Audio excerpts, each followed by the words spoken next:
Peace, peace, peace, peace, peace, peace. Welcome to the midweek live stream. We're only like an hour late. Like, well, we'll go.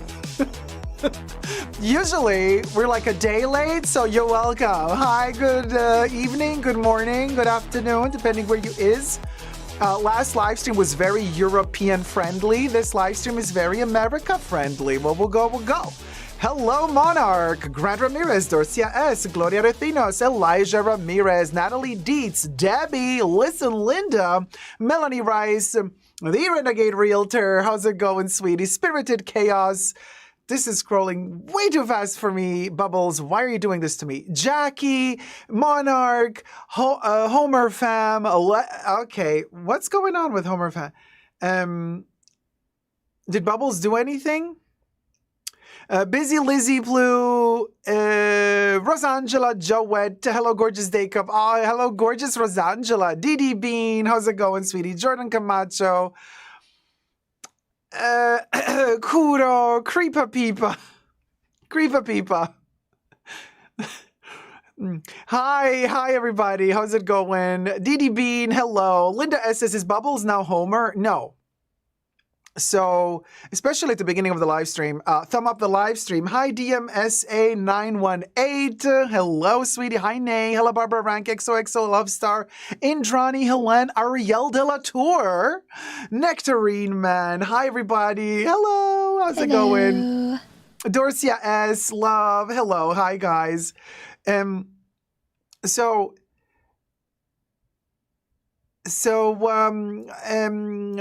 Blonde, how's it going? Has so many people. Okay, we got so much to talk about today. Ooh, we got a show. There's going to be a lot of ratchet topics, and it's going to be a lot of fun topics. Well, the ratchet topics are the fun. The shade that the fashion world is in, it has sunken deep. Thumb up the live stream. And for all the rewatch crew, and I want to say also thank you so much to Kate, because Kate has been doing a wonderful job at doing the comments. So basically, for the rewatch crew, if you are watching this later, help out the Fashion Bunker by thumbing up the video, but also by typing in the comment section, like the timestamp for when every topic begins with the title of the topic. That helps me generate chapters later on, right? And so Kate Moore really delivered Kate really delivered like a whole list of everything for the last live stream. So thank you so much, sweetie. That helped a lot. And hi, Dawn B. How's it going? Spirited Chaos says, I'm going to need that dusty mauve jacket in the background. This one. Mauve, darling. This is mauve, darling. This is orange, darling. This is a rust, darling. This is sunflower yellow, darling. This is a little bit of terracotta with a little bit of beige mixed in with mustard, darling. Then we got a little bit of brown, burgundy brown, darling. And then we got a little more mustard here. And then we got all the other stuff there. That's on sale. Okay? That's on sale. This is the new collection. Thank you very much. Hey, Bilbo Fraggins. What gives, girl? Merchandising. Yeah, we merchandising. Puce. Pipi la moi. Puce. Yes, it's very puce. Or as the Golden Girls would say, magenta. Well, actually, Rue McClanahan would say, magenta. Anna Marie, how's it going? Hi, Dacob. Hi, everyone. What a nice time for the EU. Oh, well, I'm glad you're enjoying it. Hey, Pao. Hello. Love this time for Wednesday. Oh, good. Glad you guys are liking it. Eva Treese, how's it going, sweetie? Hello, Dacob and Fashion Bunkerettes. Linda, listen, Linda. Linda just gifted 5 Super Dacob Tier 1 memberships. Hella Barbara Rank was gifted a membership by Linda S. Bubbles, not a photo. We need a... Okay. There you go. Soul Mac was gifted a membership by Linda S. A was gifted a membership by Linda S. Irene was gifted a membership by Linda S. I skipped some, didn't I? Hella Barbara Rank, Soul Mac, A, Irene.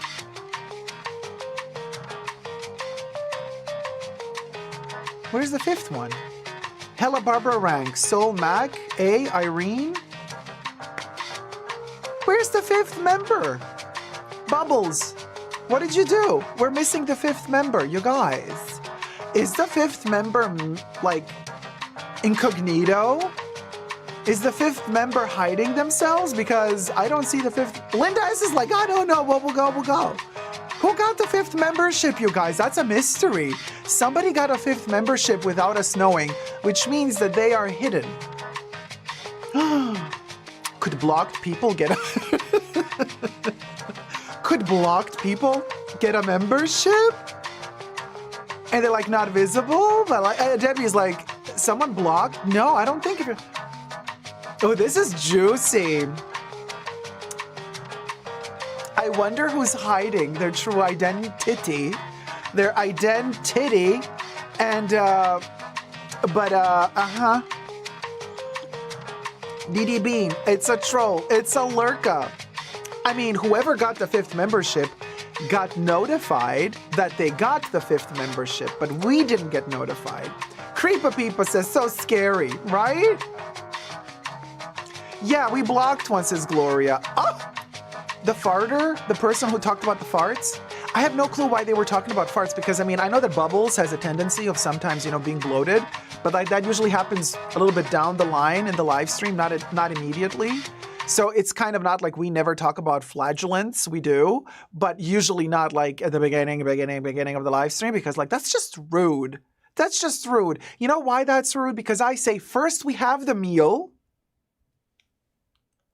and then after we start digesting the meal, then we can talk farts, but not at the beginning of the live stream, because if you do it at the beginning of the live stream, that means you've already eaten somewhere else. You haven't been faithful. And that's not good.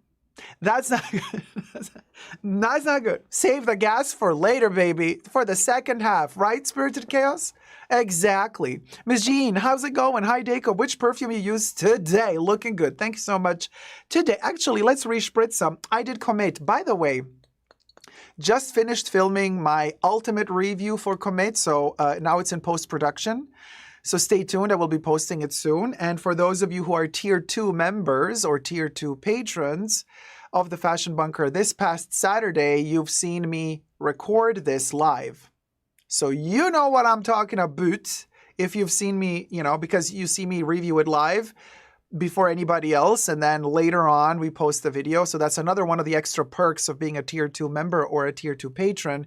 You get access to special recordings, like live filmings, and also a little conversation after the filming of certain videos. So we get to talk a little bit more in depth about the topics.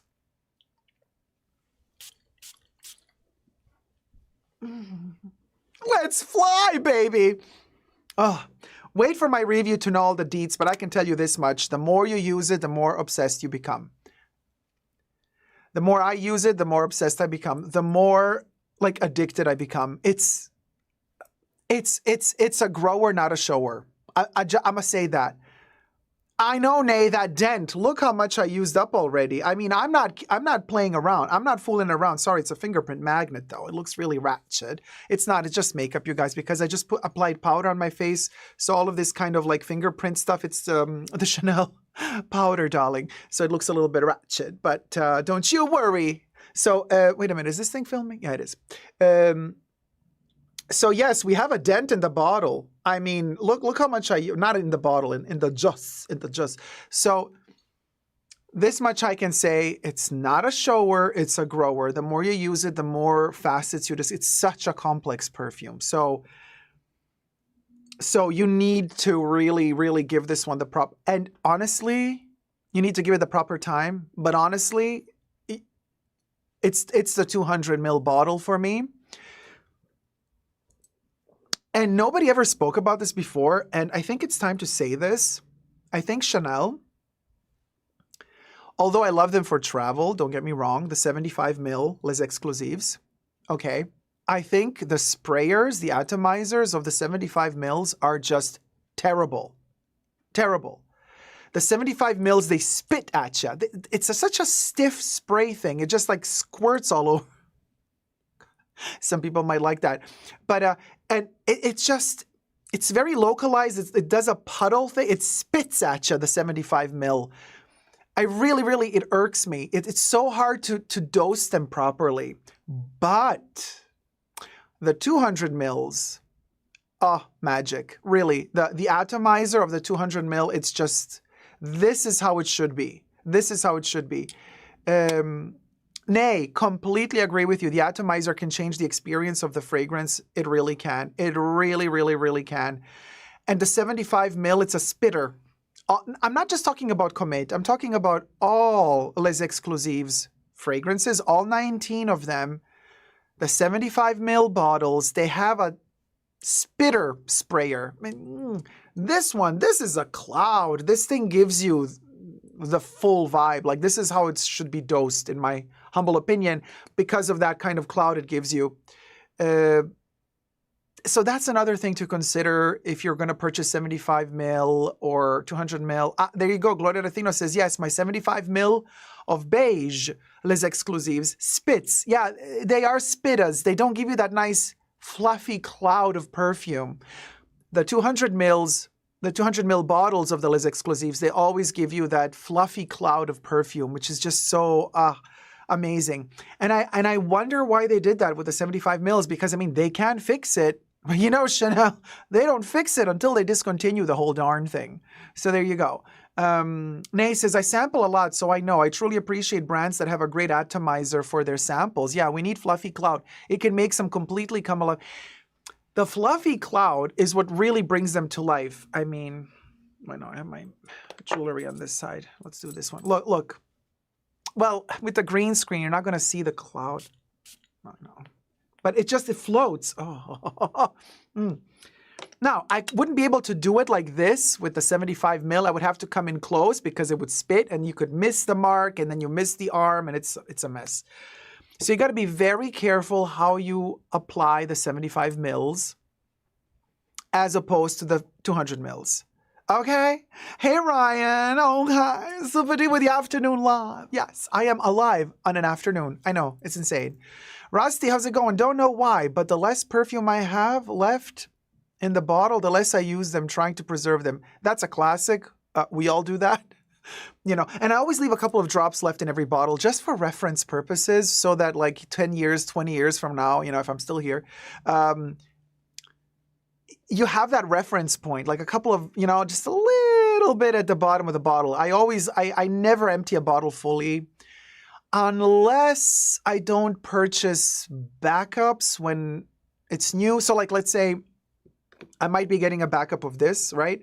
So if I get another batch 9401, so I have two of the same batch, right? Then we can empty one. You know what I'm saying? Then we can fully empty one because we're going to keep the second one a little bit in it. But if I'm getting different batches, I'm always going to leave a little bit inside of every batch. Just, I don't know, to reference, to have the memory of the perfume from when I bought it. It's just, to me, it's special just to leave a couple of droplets in.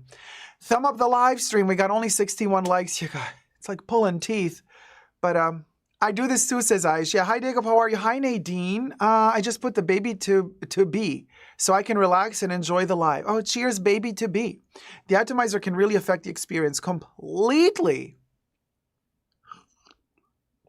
Grant Ramirez, yes, there are several batches of Comete already out there. So that's no surprise that there are several batches. Hey, Kate Moore, I just said thank you to you for doing all the timestamps last live stream. Thank you so much. Nadine says, sorry, I meant bed. Yeah, I know, Nadine, I was just kidding. Thumb up the live stream, y'all. Yo. Oh. Yeah. So anyway, hi, Blue Egyptian Lotus. Nay says, I love having some reference to my old lives. High school, college, to my old life, maybe Nay meant. College. I've tracked down various scents I've had, and it's like a little emotional library. I love that as well. Though they are libraries. Perfumes are libraries of our lives, really. The emotions that we went through in our lives, the memories. So perfumes are kind of like those books in a library when you go to them. Hi, Yana Clar. How's it going, my love? You go back to them. It's like rereading one of those emotional books that you read while you were growing up and all that good stuff. Hey, Mini Jeffrey, I'm stuck at a countdown screen. Oh, no. Come to us. Come to us. Ryan says, Birkin, Mr. Beast, Bitcoin. Ryan, yes. So Birkin, Kelly, Mr. Beast, Bitcoin. Hello? Can we get more views in? Like, what will go, will go. You know what I'm saying? Thumb up the live stream. Okay, there's a lot of topics to talk about. Some of them like filmable. Some of them just like to talk betwixt each other. First of all, let's get the gossip out of the way, okay? Because, you know, we're not coming to the fashion, but honey, we have to sip the tea. Okay, yes, it's not just, but listen, Linda. Oh, speaking of listen, Linda, before we get to Tamara Kalanick, okay, let's talk about Listen, Linda for a second. Did you guys see Rue Paul delivering his version of the Listen, Linda video? First of all, honey, Rue, darling, sweetie darling, you're 1 year late to the... or half a year late to the game, okay? The Listen, Linda. Yes. I'm sorry, Rue. Sashay away. You're a little bit late. You're a little bit late, Rue Paul. I mean, what gives? Cute. You did the lip sync. You know, Rue acted as the teacher and as the little girl. Because if you guys know, the original Listen, Linda, it's a video that actually Aisha, there she is, our mod in the chats, sent me like almost a year ago, or maybe half a year ago. She sent me this video reel of, I think the teacher was filming the little tiny girl, like kindergarten or something like that. And the little girl was not having it, okay? The little girl was like, she wanted to go home. She was annoyed. So the teacher wanted to put her in timeout. But the little girl was, oh my God, so sassy. I adore that little girl. She's such a queen. So she's like, listen, Linda, let me tell you something. And the teacher says, you listen, little girl, my name is not even Linda. And so the girl was like, hey, Holy Grace, how's it going, sweetie? So the little girl just like called the teacher randomly Linda, right? And she's like, no, you listen, little girl. My name is not Linda, and you're in timeout for behaving the way you do. I'm paraphrasing. By the way, everything I say in this video and live stream and all videos included in this live stream is for entertainment purposes only, not rooted in truths or facts.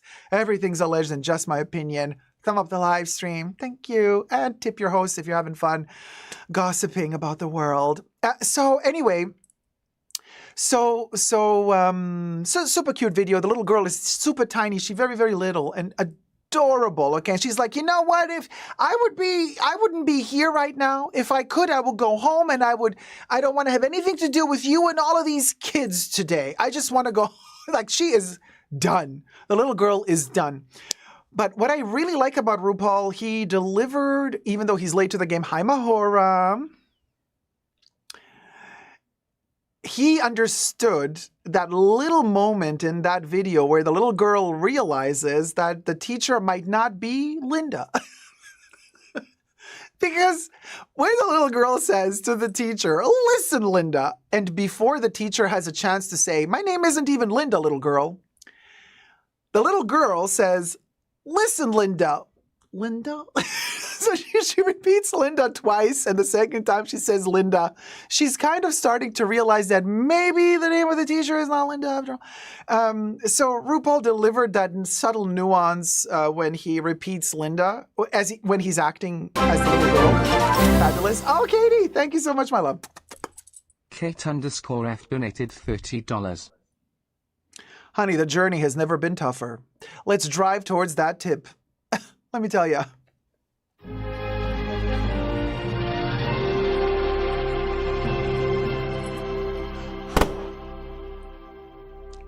Thank you, sweetie. Ooh, nose, nostril. The teacher might be a Quing, a.k.a. Linder, right? Or I don't know. But anyway, Tory Lanez, I love that video too. The OG video. Rue Paul, did what he did. His lip sync is not really on point. For somebody who values so much lip sync battles on RuPaul's Drag Race, I was expecting more, Rue. I was expecting a little bit more synchronicity. I was expecting you to be a little bit more synced in your delivery. You know what I mean? The lip sync was not really fully there. And I was like, oh. Aisha also says, yeah, I expected more too. Yeah. Yeah, I was like, Rue, yeah, nice that you put a plastic bag on your head and you're showing relatability and poverty, even though you're in your $13 million mansion while you're doing so. Cute. But sync it up, girl. Sync it up. He's slipping, Debbie. The Quinn be slipping. Now, that's the listen, Linda moment. Right, man? Cute. Now, now let's talk about Tamara Kalanick. Okay. Hey, Louie, how's it going? So, I think Louie actually sent me this link. So basically, so she was invited by Chanel. Okay, girl. So it's a 43-minute video about, again, her life and whatever. But so it's all about Chanel. The title is all about Chanel. Like, Chanel invited me to the Chanel laboratory, to the lab, their cosmetic lab. I'm like, okay, 43-minute video. So a host scrolls through that video like there's no tomorrow because, like, there's no Tamara. Okay, wait. I'm on a roll. I scroll through that video like there's no Tamara. Can we, like, A for effort for delivering double entendres? So we'll go. I scroll through that hoe and I'm like, okay, where is the lab? Where is the lab? Okay, literally in a 43-minute video, she dedicated like 10 seconds of the 43-minute video to the Chanel lab. She's like, oh, look, I got a coat with my name on it. That's the name, and it's, look how cute the coat. Done. I'm like, okay, so, and then she unboxes some stuff at the end of the video, and then she shows some products and that she got from Chanel. She has no real clue what they're for. I'm like, girl. She starts talking about the body oil, the cream, and she's like, yeah, and I got this thing and the oil, and it's really cute. You can use it. I'm like, girl, okay, I don't know if you got this for free or if you bought the oil, but you're not talking about these products. Oh, I got the sublimage. I'm like, do you know what it is, Tamara? Yeah? Sweetie? Do you know what it is? Do you know? And then she starts showing the freebies that she got. She's like, I got this really little cute freebies. And then, like, she shows the freebies, and the freebies are, and she keeps saying, like, oh, this is from last year. This is from last Christmas. This is from last year. They gave me the last year. I'm like, okay, wait. So they invited you to an influencer event, and they gave you leftover freebies? Honey, I'm never going to say no to a freebie. I don't care if it's 20 years old, honey, or if it's made yesterday or today or tomorrow. I will graciously accept every freebie, okay? Really, I am the freebie hoe. But, you know what I'm saying? Like, they're giving you the whole kit and caboodle, and then you're unboxing, like, freebies from last year. And I'm like, okay. And then the biggest moment of shade, where I have the feeling Tamara showed her true colors a little bit, allegedly. Hey, Dario Domenico Martino, a freebie is a freebie, I capito. But still, she unboxes the big Chanel leather vanity case. Okay. And I'm like, yeah, cute, but I would never buy that thing. It's just an obnoxious piece. But anyway, she unboxes the big vanity, which has a handle. And I kid you not, she throws the shade at all the aspirational people. And I wonder, why didn't her minions edit that part out? Is one of her minions maybe secretly upset with her and left that portion in the finalized video? I don't know. We'll go. But so what she says was, you know, I got the bag, and I'm going to use it as a vanity, not like other people do. I'm not going to turn it into a bag, you know, with a chain. No, I'm not going to do that. And then, like, she kind of realizes that she's throwing the same situation that we had with, you know, the other influencer last live stream. She got canceled because she was being elitist, throwing shade at the aspirational poverty customer. So she realizes what she says. She blocks herself and says, I mean, you do what you want with your money, yeah? You do what you want with your money. I don't judge. But you just judged, Tamara. You literally just judged, saying you're not going to turn your vanity into a bag to wear as a chain, but you don't judge who does.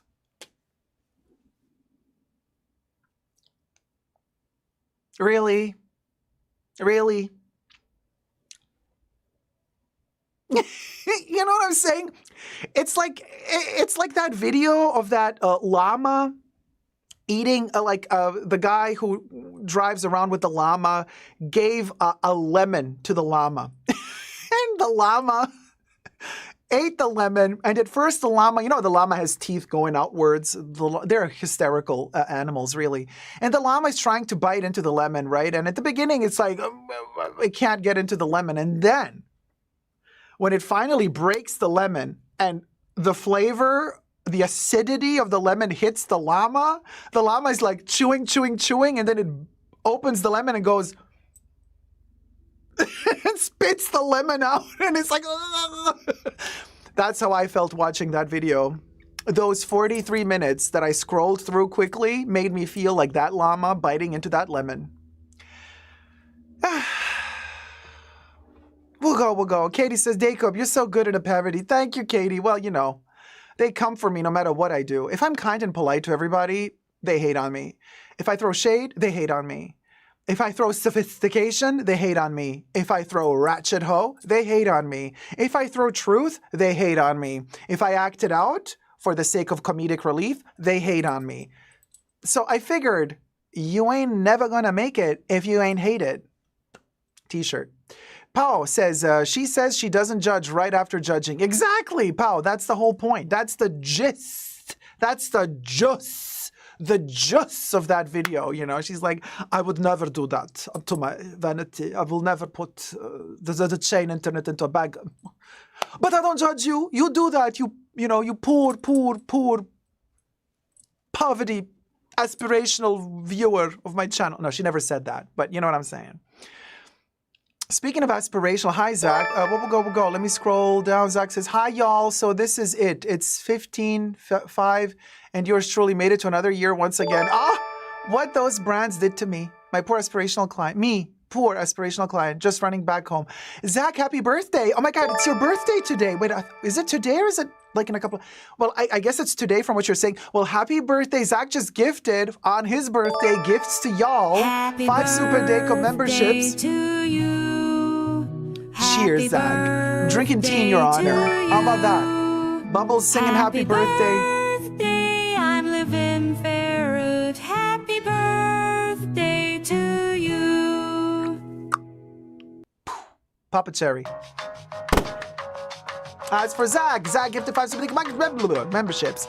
First one, let's see if they're hidden this time around. Holly Grace was gifted a membership by Zach. Famika Gebot was gifted a membership by Zach. Valentina Capuano was gifted a membership by Zach. Ronnie Rose was gifted a membership by Zach. Ryan was gifted a membership by Zach. And those are the 5, right? 1, 2, 3, 4, 5. Okay, no one's missing today. And this, I still wonder, who was the secret person in the last round? It's today, Zach. Happy birthday, sweetie. Hi, Jacqueline McKinney. Dario Domenico Martino, aspirational haters instead of buyers. Wugo. Bravo. Happy ferret birthday. Creepa Peepa. Robbie says, happy birthday, Zach. My May babies are awesome. Mandy says, stream birthday by Beyonce. Ooh, Beyonce. Beyond who? I don't know her. Paulia says, birthday season is coming. Yes. Giovanna Ferrari. Hi, everyone. Hi, Giovanna Ferrari. Just joined. How's it going, sweetie? Welcome to the chats. So, now, ooh.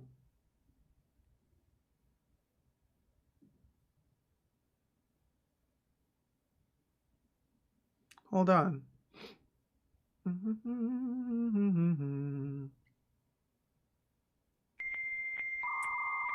Sorry, I'm just...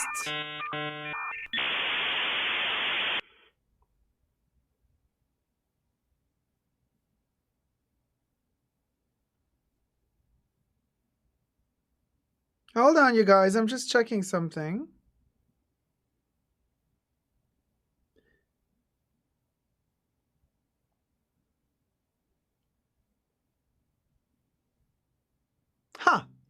I don't know at this point. Debbie, Mahora, very bizarre. Very bizarre. Well, as long as they're not, bullying anybody, I guess it's fine.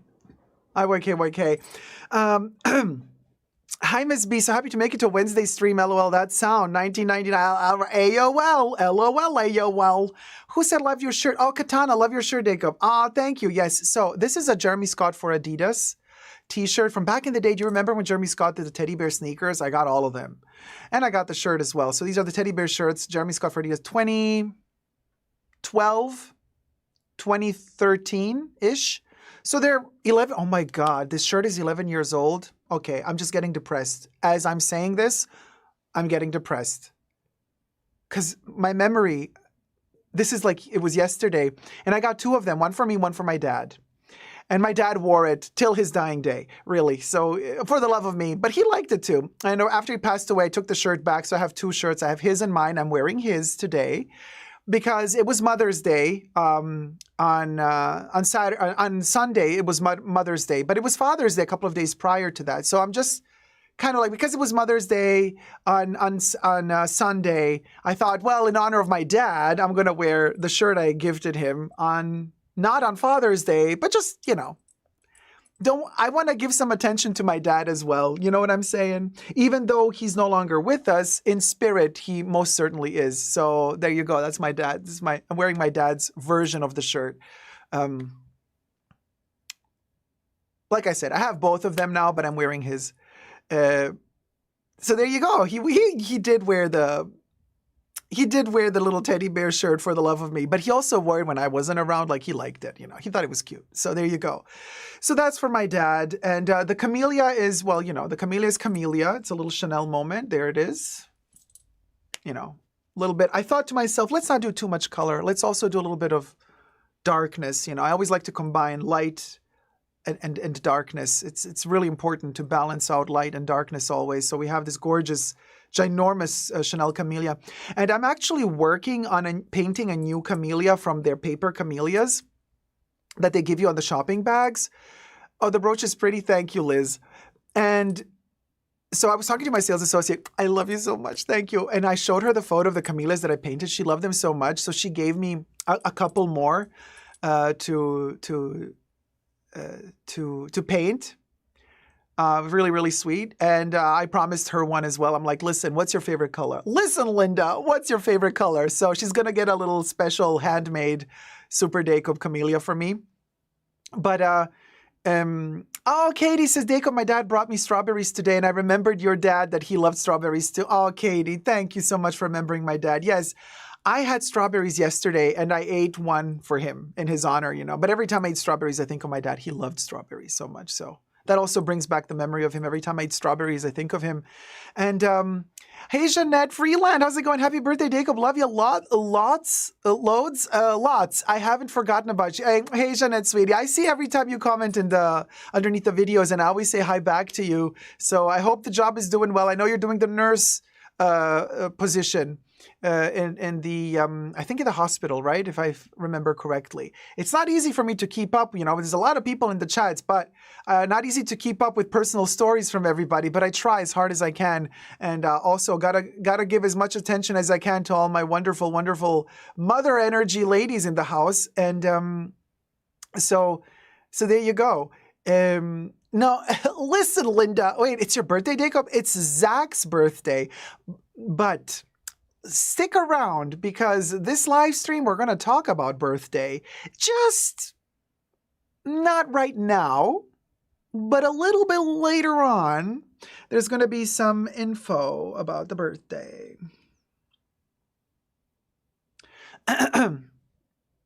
About a birthday. The birthday. Hey, Amelia. Oh, it's 3:30 a.m. here in Adelaide, South Australia. Down under. You are a great company while I get ready for travel. Oh, where are you going? Well, don't tell us if it's a secret. But safe travels, Amelia.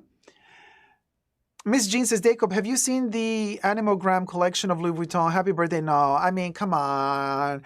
Louis Vuitton is like they poop out a collection every 2 days. I'm like, girl, ain't nobody got the time for that stuff no more. No. What else did I want to tell you? So we did the shade. Yeah, we threw the shade. Is there more shade to throw? Thumb up the live stream. I think there was more shade to throw. Well, I did see another video with Marc Jacobs, like forgetting everything again. So he, we had this moment of like him losing his bow tie, and he was begging people in a live stream on Instagram, please give me a bow tie so I can go to the Met Gala. And then I found another video of him exiting the Met Gala or the dinner or whatever. He still had the long nails, right? And somebody asked him, Mark, how was the dinner at the Met Gala from 1 to 10? And he was like, what? And they're like, how was the dinner at the Met Gala from 1 to 10? And then he's like, it was a 1. No, just kidding. It was a 10. I'm like, oh my God. Well, there goes that invitation for next year, because Anna Wintour will not appreciate Marky. That sense of humor, not very British, okay? I kind of love the fact that he gave it a 1. I love it. I was like, yes, Mark, you tell him, girl. Tell him that it was a 1, that the dinner was a ratchet, the food was gross, and you gave it a 1 out of 10 stars. I was like, Mark, why don't you go to Yelp? Could you imagine Marc Jacobs going on Yelp, leaving a review of the Met Gala, of the Metropolitan Museum of Art Met Gala, and with his name like Marc Jacobs? I could give it 1 star. Food was awful. I really want to see Marc Jacobs like giving Yelp reviews, Yeah, Messy Mark is my favorite Mark too, Spirited Chaos. He really has something special. I love watching him when he kind of is all over the place, It's really fun. It's entertaining. And I don't think he's a mean person. I think of all these fashion people, he's okay. I mean, nobody's really okay. You don't make it that far being fully okay. My humble opinion only. But, yeah. We need 95 subbies till we reach 68,000 subscribers. So 95 subscribers to go. Now, YouTube has been a mess lately. They've been like literally crappy. The algorithm is busted again. Videos are not getting views again. It's all a mess. I don't know what changed. I have a feeling that the algorithm, as of now, what I've been seeing, it kind of changes every 3 months. Like every quarter, year. And I think it has to do, maybe, I'm just speculating here. I have no clue if this is at all what is really happening. With YouTube, I'm just speculating here, so don't take my word for it. But I have the feeling like it depends on the sponsors, like the investments. You know how all of these big brands and companies, they always do like a quarter year calculation, like this is how much money we've earned. You know what I mean? Either for investors or whatever. And I have a feeling that like every 3 months, they have their quarterly earning reports or whatever. And according to what they're lacking in or according to what they were stronger in, that's how they adapt the algorithm, I feel, to kind of meet that demand of the market. And I have the feeling like we're experiencing that shift into the next quarter. I know the quarter already happened technically in April, right? It's May now, but I've noticed this shift already happening in April, to be perfectly honest. It wasn't as bad as it is now for me personally. So depends. Katie says, your views were very good, I noticed, over the past 3 months. Yeah, they were amazing. The first quarter views were amazing. Second quarter, but let's see. But maybe it changes. Holly Grace says, the Met is nothing without these OG designers and fashion icons. Anna needs Mark. Mark doesn't need Anna. Oh, Holly, you tell her. Holly, ring, ring, ring, ring, ring, ring. Hello? Hi, Anna. No, I did not say that. I was just reading Holly Grace's chat. Don't shoot the messenger, Anna. What do you mean you're going to uninvite me from next? Anna, you never invited me. How can you threaten me to uninvite me from the Met Gala if you never invited me? That's right, Anna. You never invited me. Oh, my invitation got lost in the post? Yeah, like your sense of humor. Hello? Hello? She hung up on me, but Holy Grace, she's on to you. Everything I say in this video is for entertainment purposes only. This phone call never happened. It was just satire, okay? You know. There you go. There you go. But she hung up. Anna, ring, ring, ring, ring. Hello? Oh, Anna, it's you again? Yeah? Oh, you're not Anna Winter. You're Anna Bay. You pulled a prank on me. Wow, Anna Bay. You're not just elegant and affluent. You also have a sense of humor. Oh, way to go. Oh, yeah, cute. How cute. Yeah, you tricked me. Way to go. Yeah, love that for you. Yes. Yes, well, you know, hit me up if you want to do that collab video still. I'm up for it. Mm-hmm. Oh, yes, we can be very... Listen, listen, Linda. I know. Listen, Anna. You can be the affluent and elegant one, okay? I'll be the aspirational and ratchet one. And we could go, you know, we could be like Stanley and Hardy or Stanley Ooli or whatever they're called. I can be the fat one. You can be the skinny one. Yes, don't worry. Sure. The viewers are going to confuse your lips with my stomach, but that's okay. Uh-huh. Or my stomach with, uh-huh. Double flap. Which one? Yours or mine? I know. Yes, we got 4. Well, maybe 8. I mean, you got to add up all the holes. Hello? Oh, God, they all hang up on me. I don't know what's wrong. Jeez Louise, all these influences. Nobody with a sense of humor. Nothing. Zero. Zero. Zero sense of humor. I don't know why. We'll go. The viewers feel confused. The lips with your back chicks. Smart chicks, honey. Bring all the boys to the barn. And damn right, they're better than yours. I can teach you how to jiggle, but I got to charge. There you go.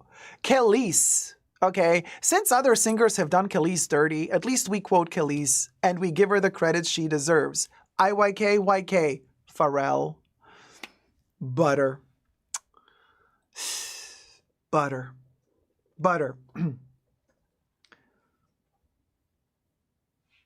Which one? Should we talk about another singer? Which one, though? Should we talk about another singer, you guys? Are you interested? Yes. Okay, wait, what's the story? Sorry, Bubbles, which one? We'll go. Ah! Okay. Wait, are we filming this? Hold on, you guys, am I? Oh, yes, we could do the Madonna shade from William Orbit. Yes, let's do that quickly. So, Mahora sent me a little photo. William Orbit, who is the producer behind Ray of Light, Madonna's, album from the late 90s, early 2000s.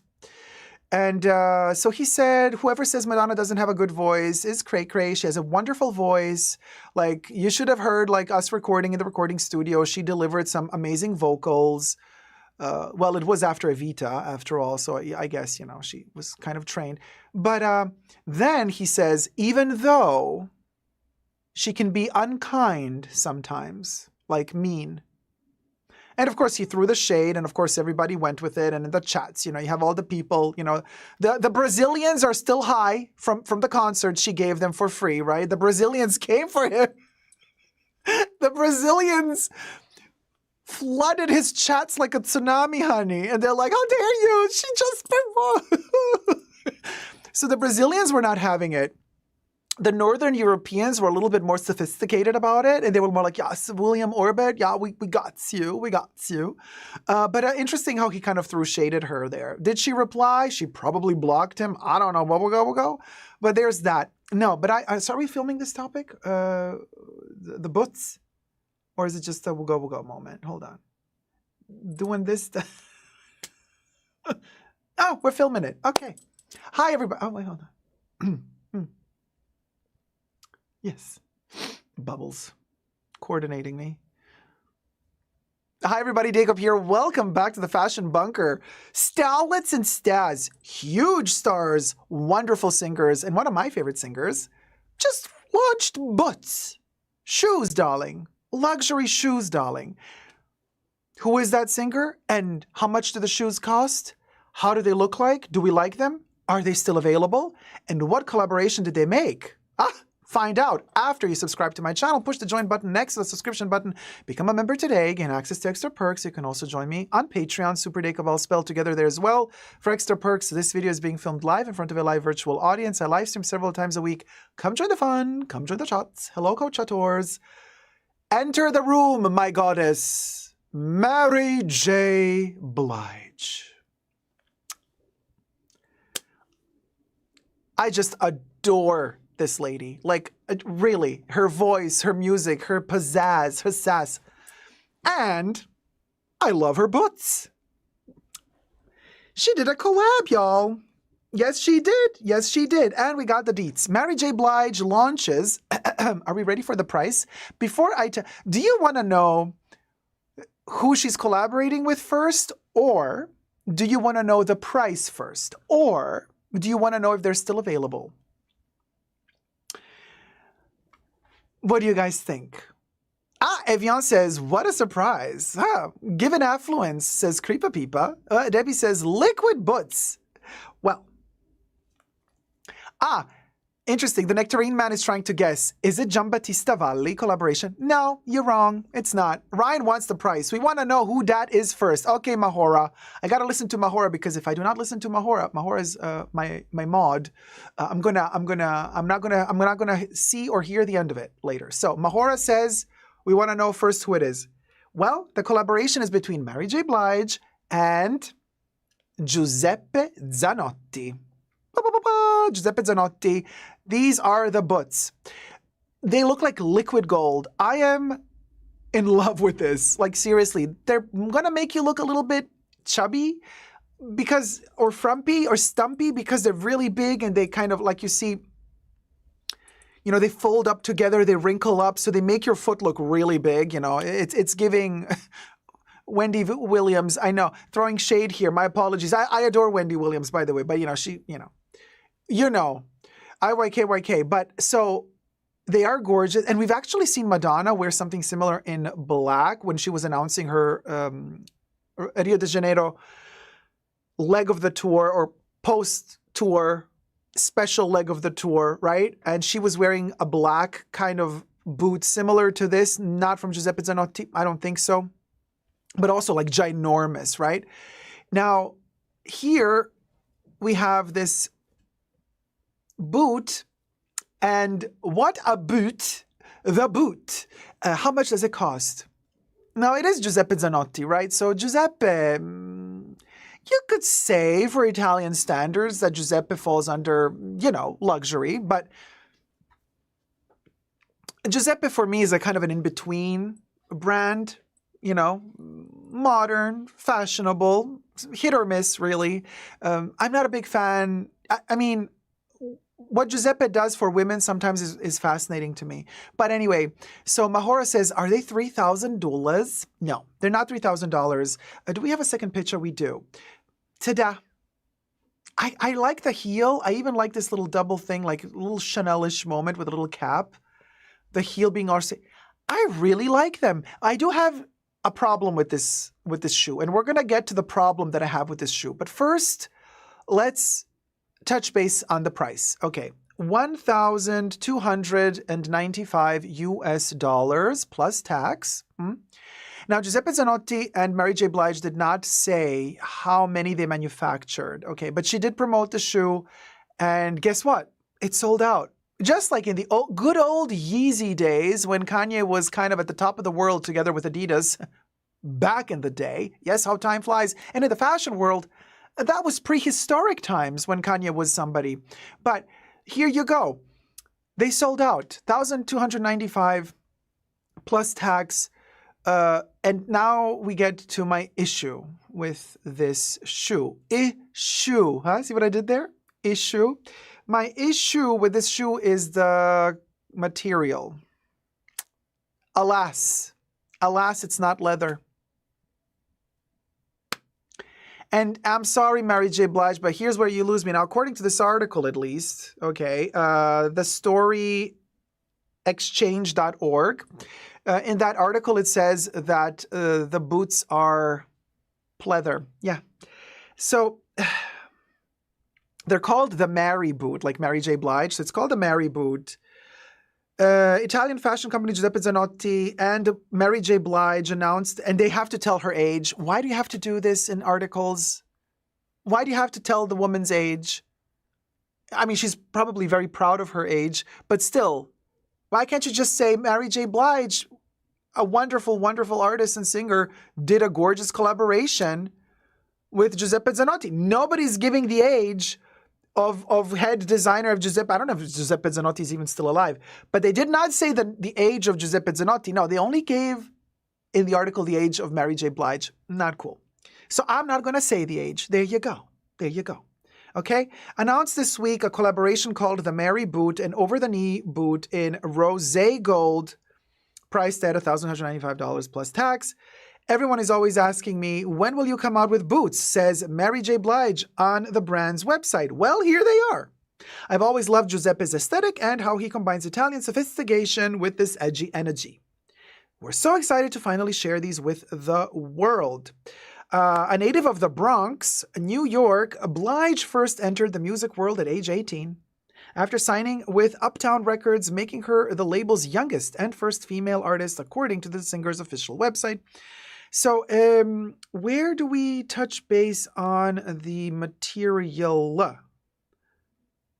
When it comes to fashion, boots have been long associated with Blige's style. She wore decadent silver boots, for instance, while performing her infamous bop during the Pepsi Super Bowl halftime show in 2022. Where did I read the material? Here it is. The description of the boot on the website, on Giuseppe Zanotti's website. The Mary boot is designed with a rosé gold synthetic fabric and custom signature. So there's a logo, the Mary J. Blige logo probably on them, together with the Giuseppe Zanotti logo. But I'm like, and I know that a lot of plastics today cost more than leather, believe it or not. So, resin, synthetics, they can cost more than leather. Okay, but, and maybe it's not possible to deliver such a metallic liquid feel if they were leather and then kind of, coated to have this patent liquid metal finish. The liquid metal finish is giving me Terminator, IYK, even though Terminator was all silver, but you know what I mean? It's futuristic. I love it. But when I heard it's synthetic, I start thinking it's going to dry out, it's going to crack. What's the life expectancy for these boots? So that kind of made me go like, no. Then again, I thought to myself, because I do have a pair of Chanel synthetic scuba diving boots that were from the mermaid collection, the underwater mermaid collection, spring-summer 2012. And they did make that season the scuba version in leather and in synthetic. The synthetic version was like this, but in silver. They looked like a stingray skin. But, and here's the gorgeous but, yes, they are synthetic on the outside, but the inside is completely lined in leather. So for the foot, it's like really comfortable to wear because you have the leather on the interior and you have the plastic on the exterior. So if these are lined in leather, then we forgive them, the synthetic aspect on the surface. But I don't know if they're lined in leather or not. Creeper People says, come on, we all need sauna boots, you guys. Yeah, we do. But so anyway, what do you guys think? Is it something you would be buying? They're sold out, by the way, so you won't be buying. But Mary J also hints at another collaboration coming out. She says, I got big plans for the future, and she's really, really happy to be moving into territory where she feels fun, creative. So I'm all for it. Good luck to you, Mary J. The Nectarine Man says, if it has to be pleather, okay, but $1,300 for pleather is a big no, says the Nectarine Man. Gloria Atheno says, pass. Spirited Chaos says, that's a lot of money for a pair of shoes that likely won't last or can't be resold. Well, I mean, you could resole them at the bottom. I mean, who knows maybe the bottom is leather. Maybe the soles are leather. Robbie says, nope. Holly says, it better be leather on the inside for durability and comfort, though. Let me know your thoughts down below. And until next time, never forget to never give up on love. Thumb up the video and subscribe. Bye.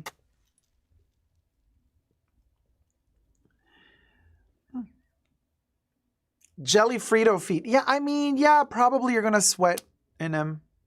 You're in him. You're in him to win him. Kudos, like the stinky leg #feet. Hi, Teresa McGuire. By the way, I saw you, Terry, earlier. I just couldn't talk because I was filming a segment. So Terry in the house, and hi, Evian. I didn't receive any notification about this live stream. I missed the first hour. When did you start, Dacob? By the way, I love your camellia. I bought my first camellia just last week. You inspired me. Thank you, Evian. Thank you so much. I started about an hour ago. Yeah, about an hour ago. Nay says, I think they're hot, just not for me personally. Luke, how's it going, Luke? I actually love the look with the butts, right? Kimberly Kidman just saw the live stream. Glad I made it. Hey, guys. So be sure that you click the notification bell on, but that's not enough to get notified for the beginning of the live streams. You know, you also have to like open up the little window that allows you to click on notify me about everything new, or just notify me for some things. You have to opt in for everything if you want to get notified, if you want to be sure that you're going to get notified. You know what I'm saying? Oh, Terry, you didn't get a notification either? Glad I decided to check YouTube. Oh, darn. I don't know what's going on with YouTube. Like I told you guys, they're messing with me. The algorithm is messing with me with the views, you know. Something is going on. I think they changed the algorithm again and they messed something up, you guys. Jack's Back Attack says Discord is really the most consistent for notifications. I kind of agree with you. Also because like both like Debbie and Audrey and I, we kind of post there right before we go live. And also don't forget, I always post on my Insta stories. So go follow me on Super Dacob Backup, all spelled together. You know, go follow me there on Instagram, Super Dacob Backup, all spelled together, because in the Insta stories, I always post before I go live. I post an Insta story with the link to the video, and Insta stories are always on point, but also Discord. But Discord is exclusive to Tier 1, Tier 2 members, Tier 1, Tier 2 patrons. So Instagram is open to everybody. Audrey says, if you have issues, please report to Discord, and we can always try and help resolve. Oh, thanks, Audrey. Thanks, Bibes. Polo 1, how's it going, sweetie? YouTube making it hard to get the word out. Oh, my God. Are they ever? They're making it so hard, you guys. Really. Lana Marie, how's it going? YouTube's always messing up with creators. First-hand experience, it really sucks. It really, really, really sucks. It's really, really difficult, for sure. So I'm just checking something. Okay. You guys, I can't... They're sending me voice clips. You've got mail. I know. Okay. Y'all, okay.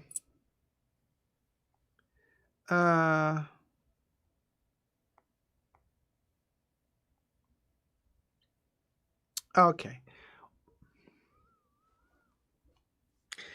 Well,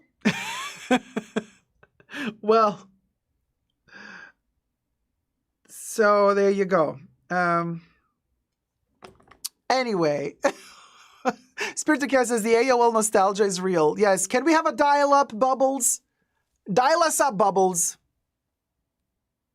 Hi, Smurfette. Sometimes I don't get notifications and I have everything checked off. I don't know what's wrong with... Bubbles, can I get a dial-up? Hit it, Bubbles.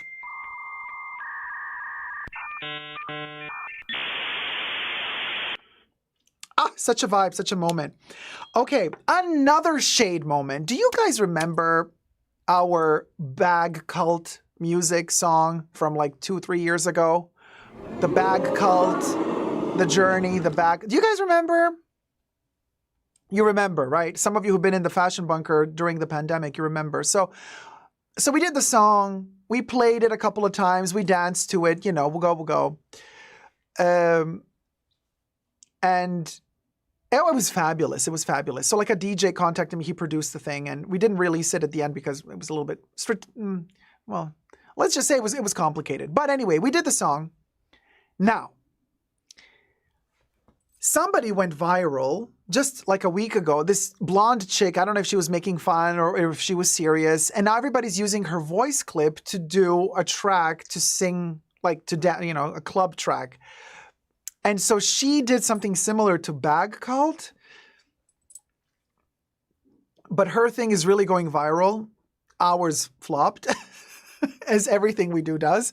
But hers is going viral, and not intentionally though, because she lost control of it. Somebody else just took it from her and is making music tracks.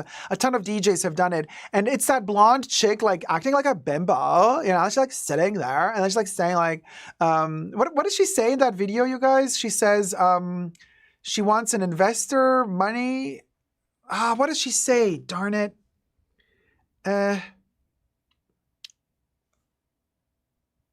Oh, you know, guys, in the chat, somebody knows. It's Harboraz. Hey, happy extravagant birthday to you too, sweetie.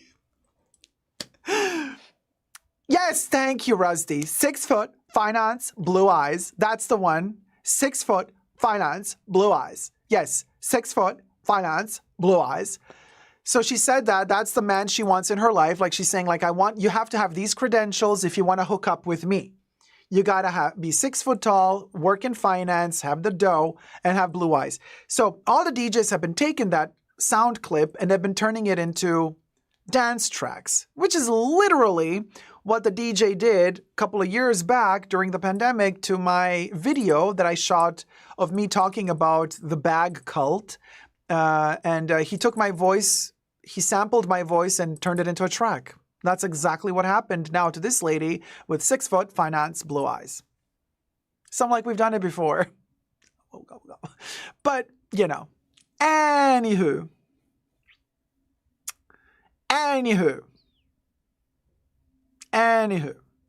Kuro, we can't drop links in the chats. We can't drop links to videos in the chats, no. Ryan says, I think a trust fund too. Oh, maybe trust fund is also, yeah, I mean, if you have access to the trust fund, then yes.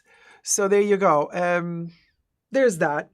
And now let's do an unboxing. How about that? Chanel! We'll go. Oh, hold on. Let me powder my nose first because, So as you can see from the white bag, we are going to do an unboxing for my Essentially Dacob perfume channel. Be sure to subscribe to my perfume YouTube channel as well. It's a lot of fun. Less shade, okay? We're sharing our love of perfumes over there. If you want the shade, you come here to the main channel. Perfume channel is more, it's more elegant. The perfume channel is, it's more, let's just say, less shots are fired on the perfume channel. But Essentially Dacob is the name of the perfume channel. So, we'll go. You know what I'm saying? Okay, let's do an unboxing now. So go subscribe there. You're going to see this video there as well.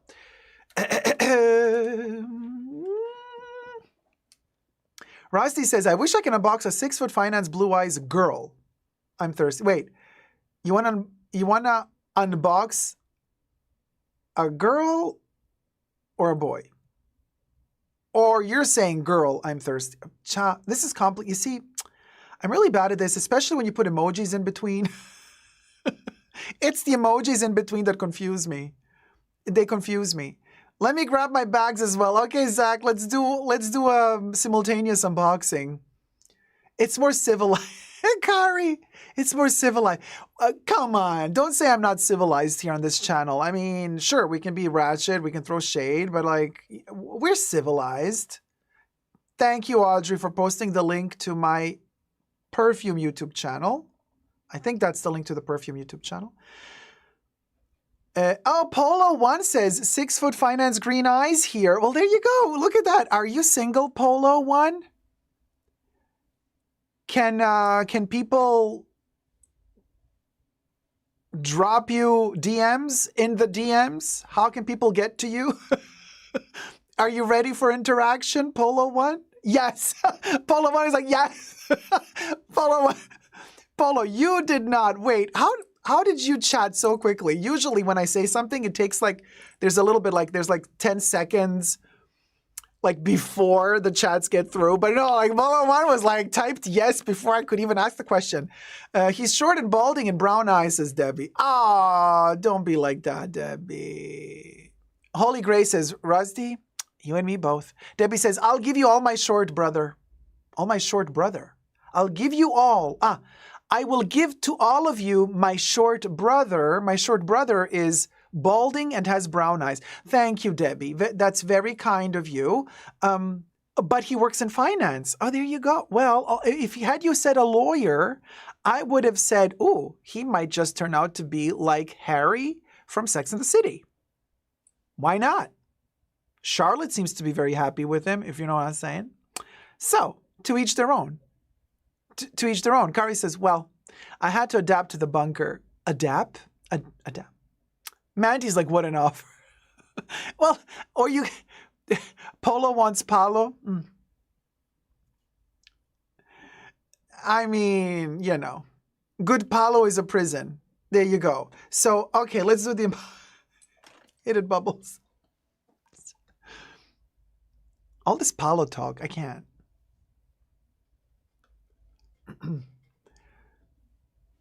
Hi everybody, Dacob here. Welcome back to the Fragrant Bunker. We got a wonderful little fragrant unboxing from the Chanel Beauty Boutique to do today.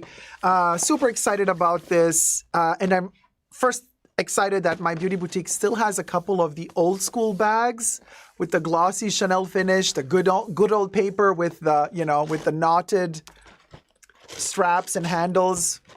Inside of this bag, there's also the new bag, which is like the recyclable paper with the sticky glue thing. Ugh, terrible. So I'm super glad whenever I still get one of these old ones, you know, because they are discontinued. So there's only a few of these left before we're going to kind of drift off to the complete sadness that is what in my opinion is the greenwashing of, you know, the excuse that Chanel is using, like it's more sustainable materials. I'm like, yeah, it's cheaper for you to make. And yet the prices keep going up. Allegedly, everything I say in this video is for entertainment purposes only, not rooted in truths or facts. Everything's alleged and just my opinion. So there you have it. Subscribe to my channel while you're at it. Push the join button next to the subscription button. Become a member today. Gain access to extra perks. You can also join me on Patreon. Super Dacob all spelled together there as well for extra perks. Thank you to my members and patrons who have already pledged. Most of my perfume videos get shot quite a bit in advance during my pre-shows on my main Super Dacob channel, so go subscribe to me over there. If you are a tier 2 member and patron, on my main channel, you get access to the videos before they hit the perfume channel as well. So, let's see what we got here. So first of all, let me show you the new version of the miniature bag. So you can see how the new bags, they don't have holes here, like these do, okay?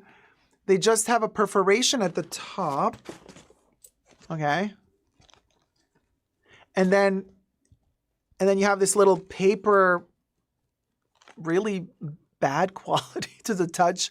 Like they're made out of recycled paper, these little strings. Now it is elegant to have a bag that doesn't have holes here, sure, but it's all mattified paper, very thin. You know, it's giving me like the aspirational version of this bag. Okay. I love the size. It's my favorite size of Chanel beauty bags, but I just wish they still had that substantial version of it. So anyway, we got a little freebie in here, so that's maybe for later. But I want to show you what I purchased first. So, okay, there's several things in here, so bear with me. So what's the, wait, hold on, let me see. Okay. So my sales associate has this tendency of wrapping each piece separately in paper, just like you're going to the fish market. You know, you're fresh tilapia. It's wrapped up in paper for you. So I had to get a current formulation, current batch of Paris Paris. Yes, it is that time of year, and we do need that walk of shame perfume. And if you don't know what I mean by that, be sure to check out my review of Paris Paris. I've done an in-depth review of this one when it was first released. And, well, you know, it's been quite a few years since it has been released. We're going to unbox it together now. So I want to know, how does the current formula smell? Are we still in that territory of beauty and love that I have for this perfume like we had a couple of years ago when this one was released? Or has it been somewhat watered down? You never know. Although I'm quite hopeful, you know, with Chanel fragrances, it's usually it's usually an okay moment, you know. But I'm going to open it, but I'm not going to spray it immediately because I don't want to ruin the next thing we're going to unbox because I want to smell the other thing first. But we're going to take it out of it. So this is how I do it. I leave the foliage on. The sticker better be centered. It is. Oh, okay. Look at that pink goodness. Okay. Now, just side note, you guys. So this is batch code 9202. Batch code is etched into the glass down here. Loving the pink color. Look at my mouth. Wow, wow, wow, wow, wow. Ah, wow. It's the Paris Walk of Shame Podling. Okay, so 9202.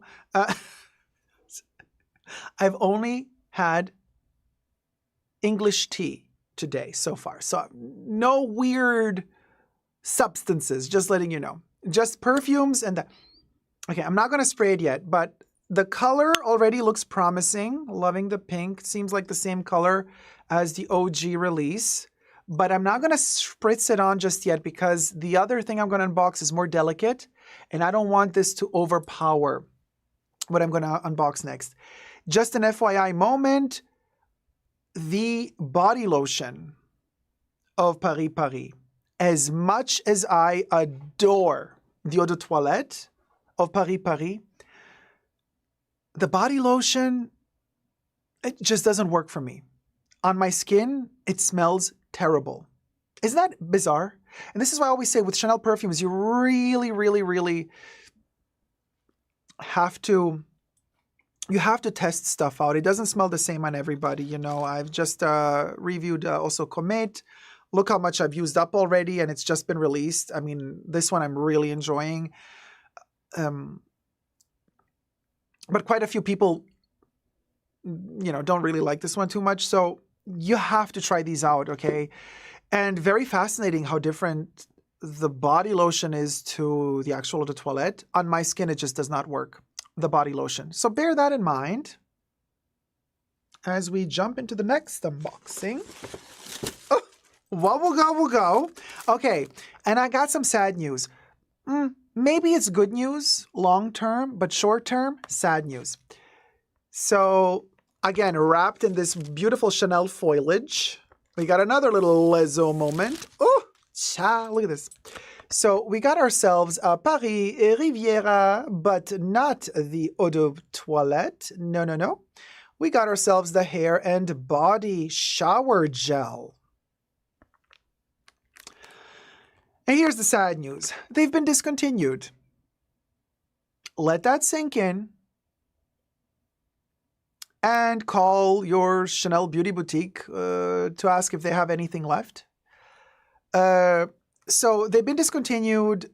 We don't know, not just Paris Riviera shower gel, but the entire shower gel line of all 6 of them, being Paris, Paris Deauville, Paris Biarritz, Paris Venice, Paris Riviera, Paris Edinburgh, you know, all the 6. So now, so basically Chanel has not officially said that they've been discontinued, but if you go on the Chanel website, they're gone. And even if you see them and you click on them, it's going to say sold out. In my beauty boutique, they only had 2. They had one Paris Riviera, which is now gone because I bought the last one, and they had one Paris Edinburgh.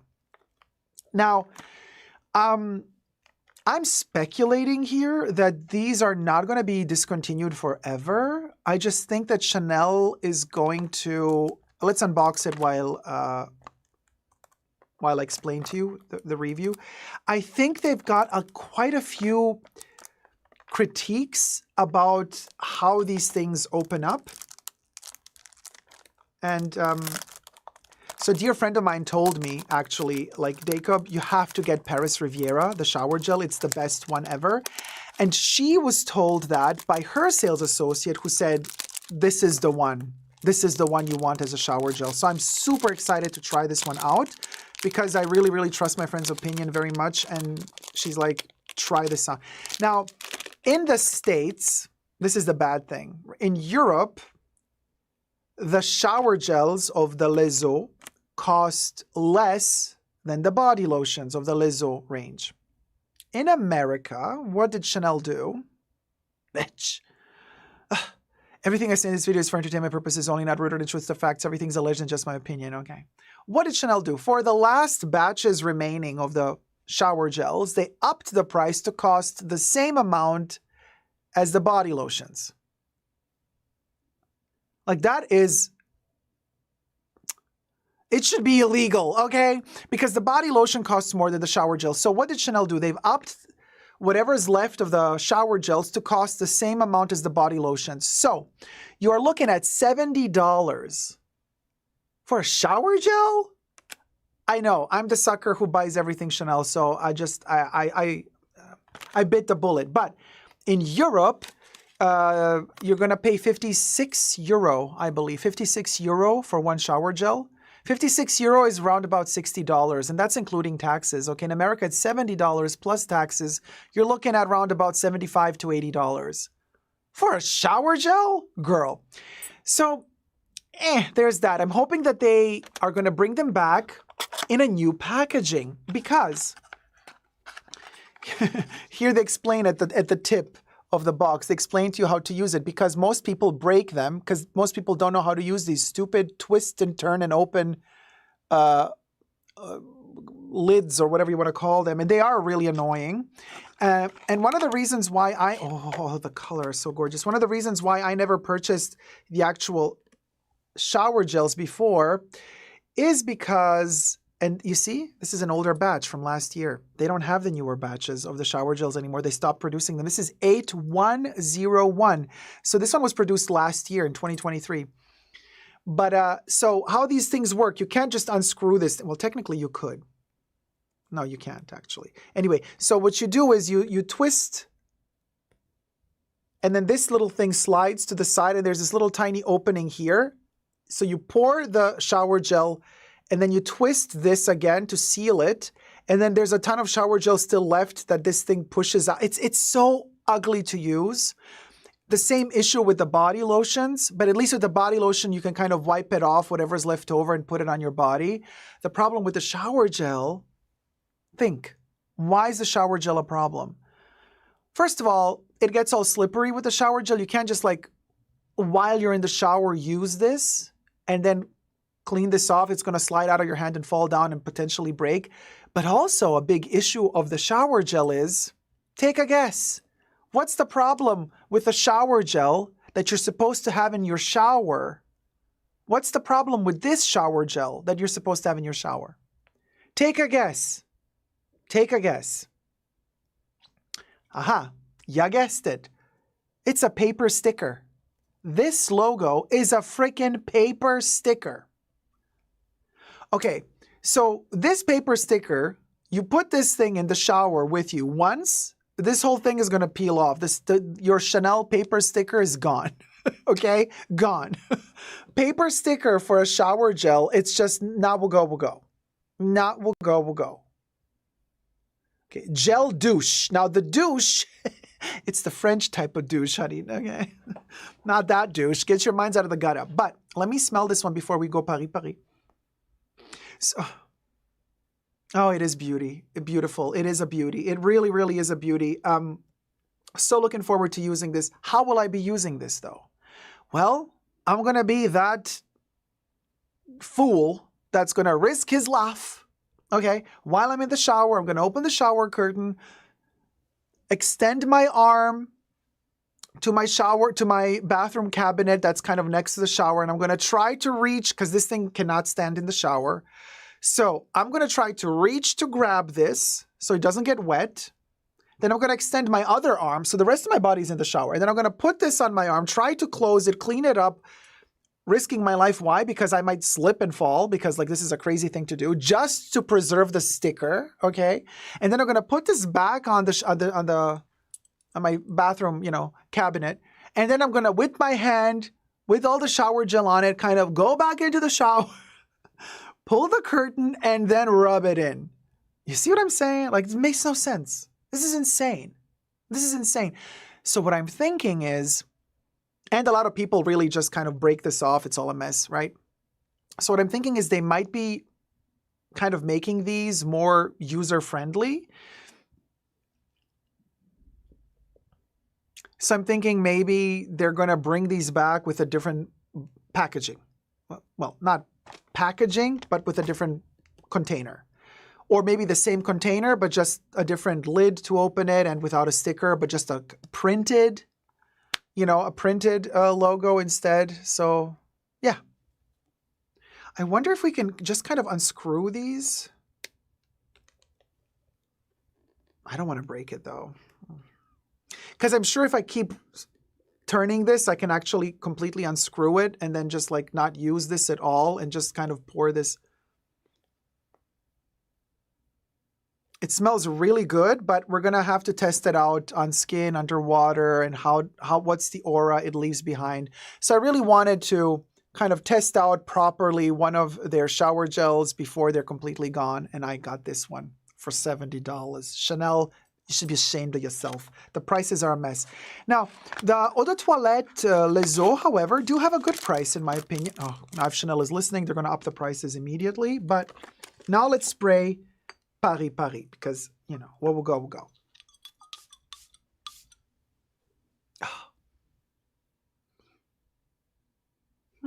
Wait, hold on a minute. Maybe it needs a little bit of oxygen.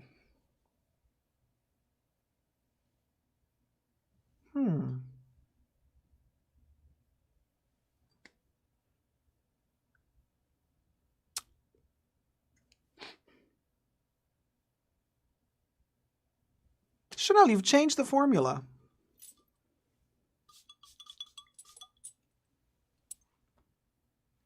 Let's give it a minute, because this one is a fresh batch and maybe it needs a little bit of oxygen. It's... I don't know.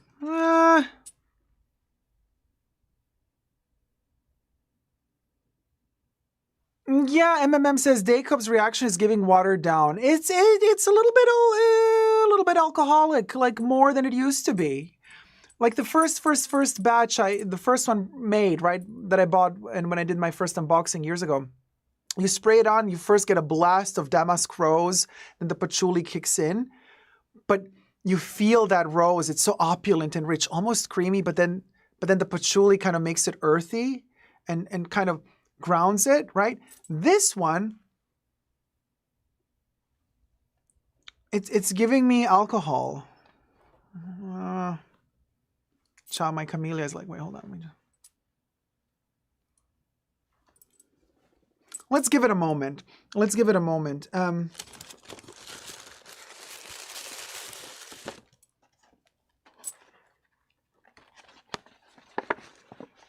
While I show you this little baby here.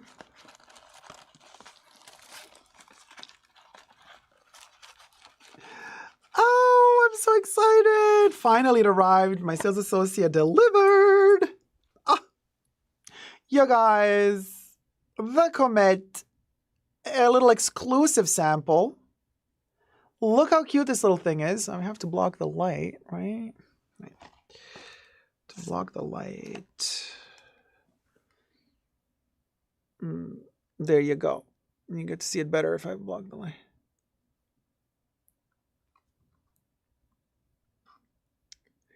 $9,501 batch. There you go.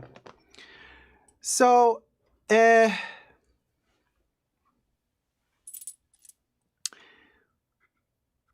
me delicately open the stickelet. This is a collector's piece, okay, y'all. So you do get the spray sample, 1.5 ml of the Comete Eau de Parfum. And you get this little beauty here, which is a metallic comet reminiscent of Chanel's 1932 platinum and diamonds color. Oh my gosh. Okay. Yeah. Now we're talking. I love this little piece. So this is the exact same shape of the brooch comet that they made in 1932. But of course, it's not in platinum. And of course, it doesn't have diamonds. But it is like a bookmark, right? Because you can see that it's cut out here. So you can kind of use it as a bookmark. Or you could thread something through it. And I'm going to show you where it's at, how I plan to use this. Look, this is why I love these old school Chanel bags. Why? And I've done this several years ago, and there's no shame in repurposing stuff, you guys. These objects are so beautiful. Don't be embarrassed. And if anybody tries to make you feel embarrassed for repurposing these objects, then they got complexes. They got inferiority complexes. They got issues. But here's what I would do. Of course, you can use one of these long ones, strings, to put the star through this. But these kind of go a little bit ratchet after some time, you know, they get all fuzzy. Instead, I take this off because these are gorgeous quality. So let me untie them. And I've done a tutorial about this several years ago. So what we're going to do is you just untie one end. Okay, you untie one end and you pull both of them out. Okay, now what we're going to do is we're going to attach the star. We're going to go through with this. So you have an original Chanel. Look how beautiful these old school threads are that they had, like these kind of, this is beautiful. It's a synthetic material, but it's a really, really nice old school Chanel rope. Okay. So you connect it together. Yeah. That's what we're going to do. Okay. We'll go. Then we make a little knot. We connect the two together because look how cute. It's just like hanging there.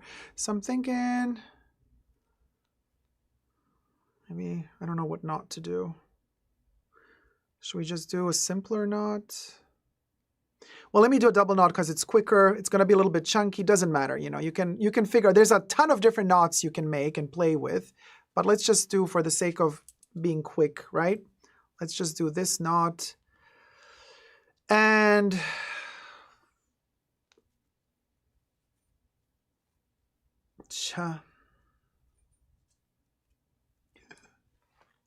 you know what I'm saying? And then you basically, well, it depends. It's not so elegant, is it? If we do it like here. So like I said, you have to work with that knot. We can make this knot look much smaller, or you could shift it to the side. So when you combine the two, you can also have your little star necklace hanging here as well, right? You understand what I'm saying, you guys? Because when you're doing this live, like I'm doing right now, you can't really prepare yourself. It just is what it is. So anyway,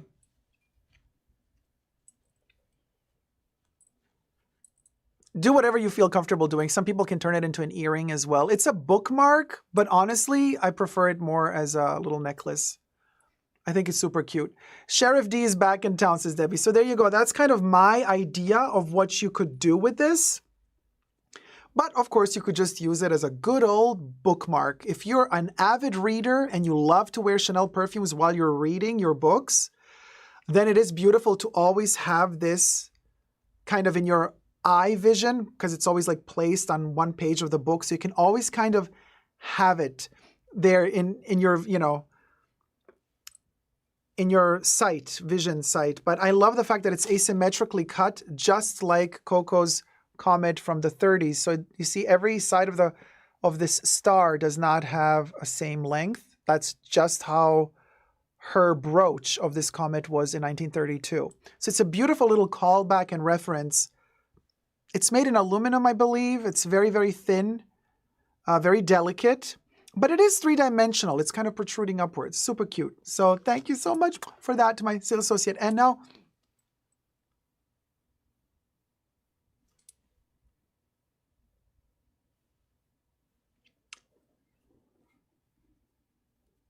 I'm going to have to test Paris Paris more. I'm going to have to wait till it gets some oxygen in there, but first impressions, it's a bit watered down. What do you guys think? Has anybody been purchasing the newest batches of Paris Paris? Let me know in the chats. Am I the only one who smells a little bit of a kind of watered down? The interesting thing is I have Comete on this side, so I've layered it a little bit with Paris Paris, right?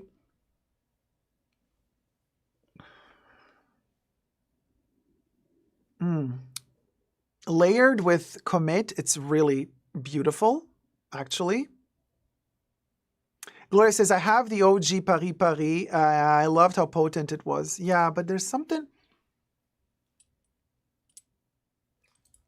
It's different. Anybody in the chat says anything to say about the current formula of Paris Paris?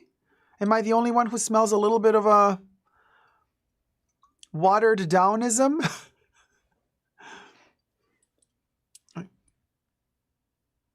It's beautiful, but I have the feeling it's become a little bit more crystalline. Like that opulent heavy rose that we had in the first batch when it was first released, which like hooked me. Okay, because that one was fresh too. It was a new batch, right? From the get-go, it was just fantastic. This one, from the get-go, is a little bit more alcoholic than rosy in the beginning. Huh? Oh, there you go. Yana Clark says, I bought one a few months ago and was a bit disappointed at first, but it does get stronger, says Yana Clark. Huh. Okay, so maybe it just needs a little bit of oxygen. But mind you guys, when I first did my first impressions of Comete, brand new batch, right? Full liquid, no oxygen in there. Or, well, there's always some oxygen in there, but you know what I'm saying? Like when I first sprayed it, it didn't have the depth. Okay, first week or two, the perfume was very ethereal, very light, very top note heavy. You know, now that it's marinated a little bit, it's been like almost 2 months.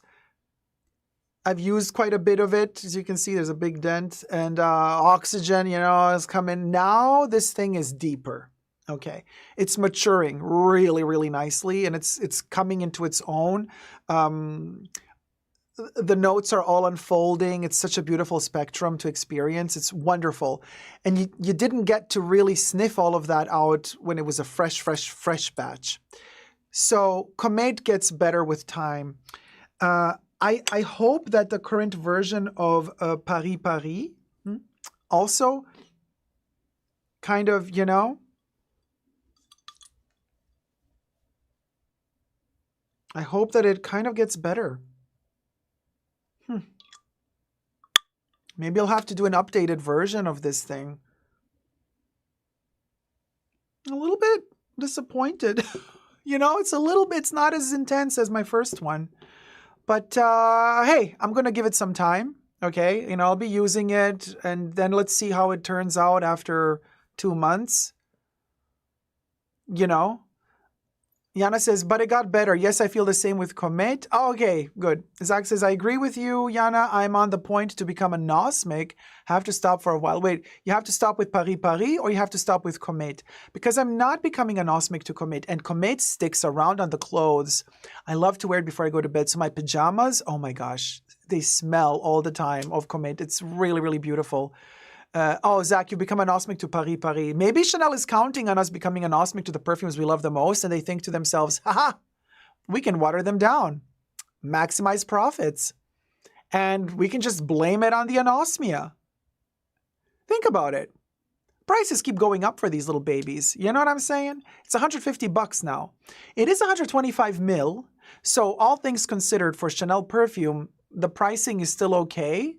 You know, Europe and America, it's almost the same price, which is rare. Usually Chanel is like $100 more expensive in America, looking at Chanel's exclusives than in Europe.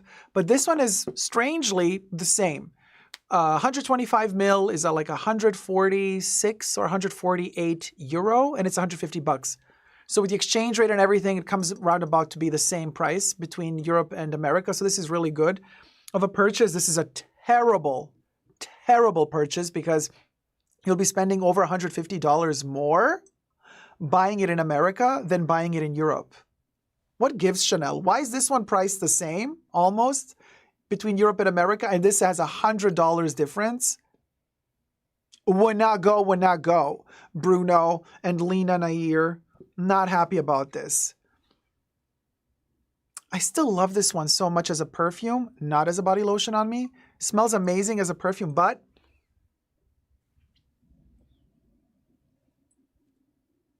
It's mellowed, in my humble opinion, and I do hope this one gets a little bit deeper as I start using it. There you have it. Thank you so much for watching. Oh, of course there's more stuff here, but I can't show everything. Now, can I? No. You know, I'm not allowed to show freebies anymore. Again, Chanel taking control of the world, right? So, yes, there is a freebie. There's another freebie, but we cannot show it. Oh, one thing I can show, actually. This one as well.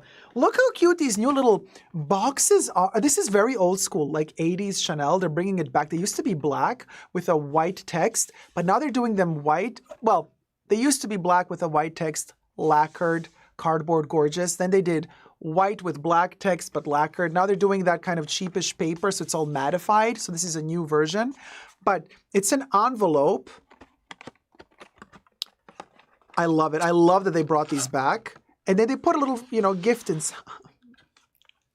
I got a little sycamore in there. And so these are flat envelopes that they turn into these little round. I love these so much. I'm such a sucker for their little paper treats. This is so cute. And inside is a 4 milliliter sycamore, batch code 9101. Hello, gorgeous. How are you? How you doing? How you doing, Sycamore? Sycamore or Sycaless? Well, it's only 4 mil, but adorable. There you go. Thank you so much for watching. I hope you've enjoyed this video. We had a little bit of fun unboxing Chanel together. And until next time, never forget to never give up on Coco Love. Bye. Subscribe, thumb up the video. Mwah.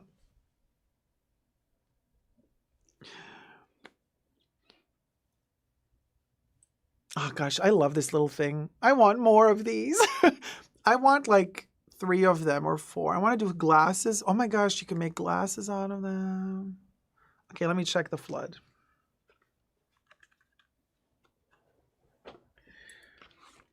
Did you guys have fun with the unboxing? I love doing these unboxings. Oh my gosh, it just, you know, such a joy to talk about Chanel perfumes. Let me just wrap up. Hold on, I'll check it. I'll check it, you guys. Let me just first put the star back in because, you know, I don't want it to get dented or damaged while I am filming. And then I have to keep it open because I want to take photos of it later for my Instagram, my Chanel fan Instagram, okay? Dacob CC.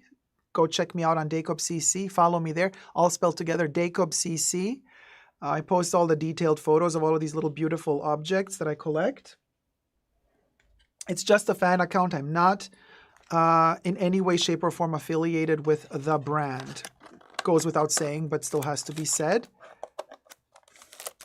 Sorry, guys. Let me just quickly wrap these up because they're in my way, you know. If I have to like add powder to my face or something, they're all gonna get all messy and dirty. So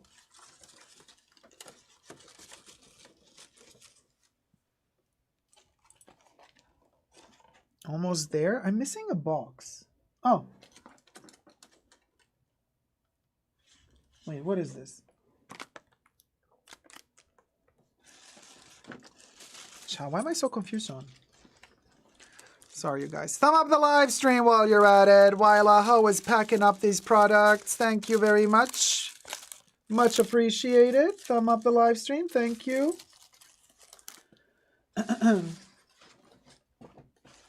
Okay, so I put those away. Okay, Comete is here and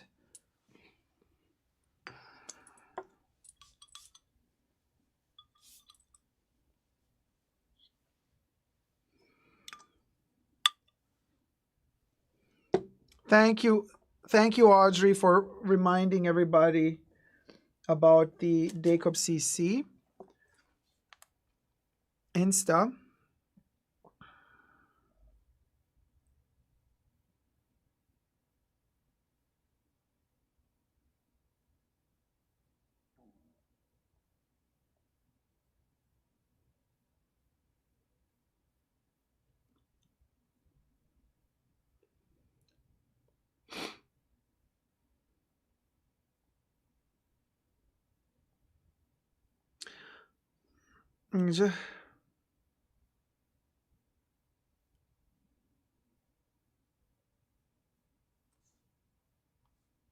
Okay.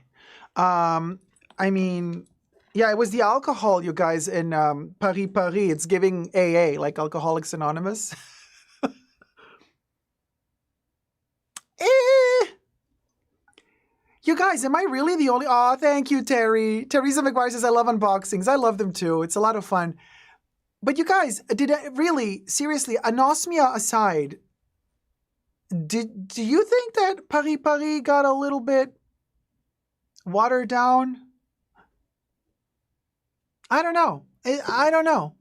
I don't know. Hi, Jolie. Jolie Simple Opinion says, I saw the notification on the turnpike. Just got home. Glad you got home safe. Lana Marie, how's it going? The little stars would make such cute Christmas decorations too. Yes, they would.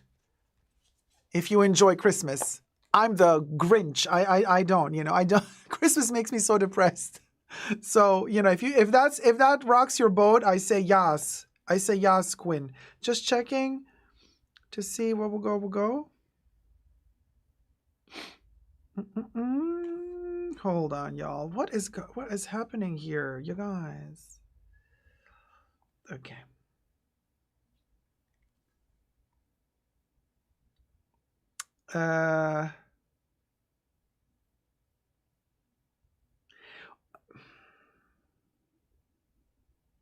No. Okay, I can't. We got to go on with the show, you guys. Sorry, I can't do this right now. Now, what powder do you use? I want one, but I can't decide between Guerlain or Chanel. Honey, I use Chanel, of course. This one here. Natural Finish Loose Powder in the shade 20, but I also use the 10. Sometimes I use the 10. The 10 is like really white. But lately I've been using the 10, which is this beigey color. But, you can go darker, of course. They have a little bit, darker shades as well. Oh, right, F. Del Mar. Oh, yeah, leave it to Chanel to try to milk the profit out of anything. Not surprised.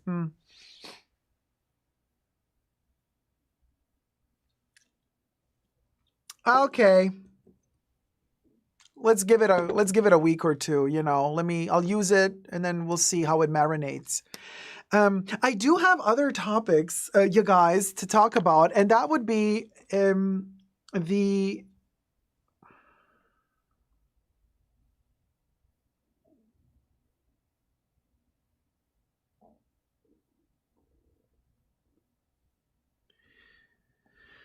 Okay, so we did this one. We did this one. Fabulous. Okay, let's do this one.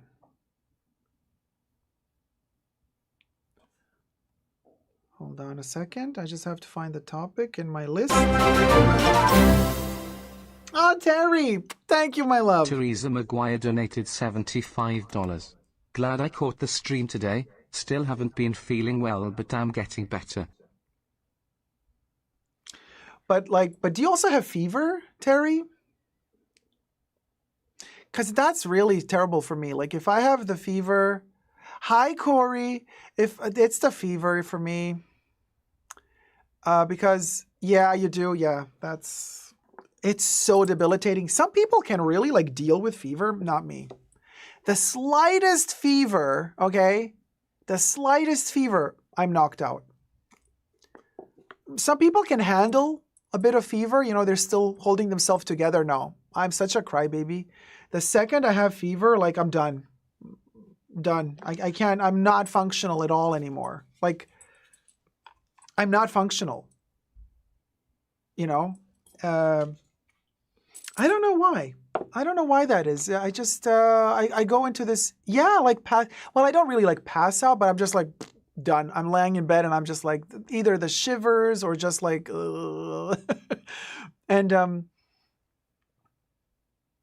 yeah, Mahora, very Madonna, right? Fever in the morning, fever all through the night. Yeah, that's a little quote, a little Madonna quote.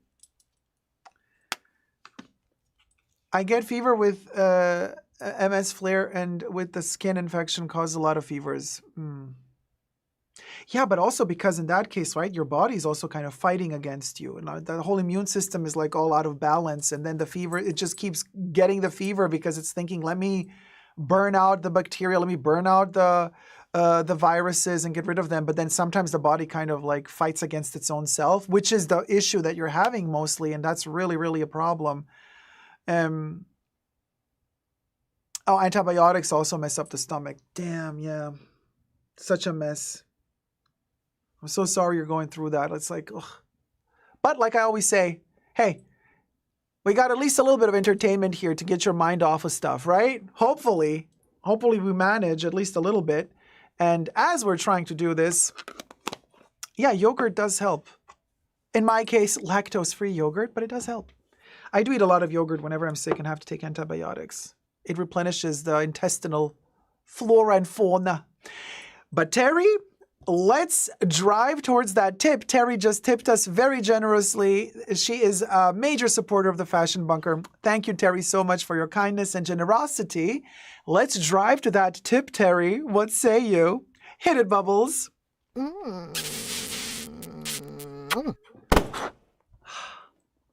Ah, the joy of the confetti. The joy of the confetti. Thank you, Terry. Thank you so much. Let me talk to you about Ted Baker next. Is this a thing to film? I guess so. Or not? Bubbles, what say you? Okay, it is. All right. I don't know if I could do it. Well, let's try.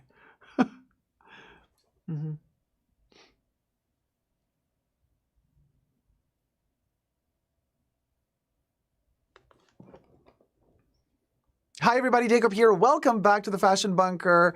It's the end of luxury, as they say. Now, is this brand luxury or not? Well, as they say, we started saying it years ago, honey, and it's coming to fruition. The end of luxury is nigh. Fashion is unalived, and yada, yada, yada, right? Well, a brand is going under, like the Titanic. Which brand is it, and what does it mean for the world of fashion? Oh, this and more in today's episode of The End of Luxury. Subscribe to my channel if you haven't already. Push the join button next to the subscription button. Become a member today. Gain access to extra perks. You can also join me on Patreon. Super Dacob, all spelled together there as well for extra perks. This video is being filmed live in front of a live virtual audience. I live stream several times a week, so come join the fun. Come join the chats. Hello to my co-chattors. Well, luxury apparel retailer, as reported by MSN.com, files for bankruptcy and will close all North American stores. Dun, dun, dun. Everything I say in this video is for entertainment purposes only, not rooted in truths or facts. Everything's alleged and just my opinion. Okay? Right. Now, Ted Baker. Hi, Ted. So Ted Baker has filed for bankruptcy, okay, in the United States of America. So what will go, will go. Basically, MSN is saying Ted Baker wants a beacon of luxury apparel. So MSN is classifying Ted Baker under luxury. Is Ted Baker luxury? Are we going to have the same conversation that we had about Coach? Maybe. To some, Ted Baker is a luxury brand. To some, Ted Baker is not a luxury brand. I don't know. Yeah, Jackie says, I mean, I see him mostly at TJ Maxx. Right, Jack? But I also see Versace and Moschino at TJ Maxx. And Dolce & Gabbana. So I don't know. Debbie says, well, pre-loved Ted Baker is cheap. Oh, Polly S says Ted Baker is aspirational luxury in the chats. Marina loves the Ted Baker mini wallets. Patricia says Ted Baker used to have the best prints, but luxury? I think not, says Patricia. Jeno says, I don't consider them luxury, though. Manti says, Ted Baker is a contemporary brand. Smurfette says, Ted Baker is kind of like Kate Spade type of luxury. Krabby Buzagi says, I don't know if I consider it luxury. Cookie Monster says, I always thought Ted Baker more high street than luxury. That's just me, though. Patricia says they use a lot of plastic and polyester.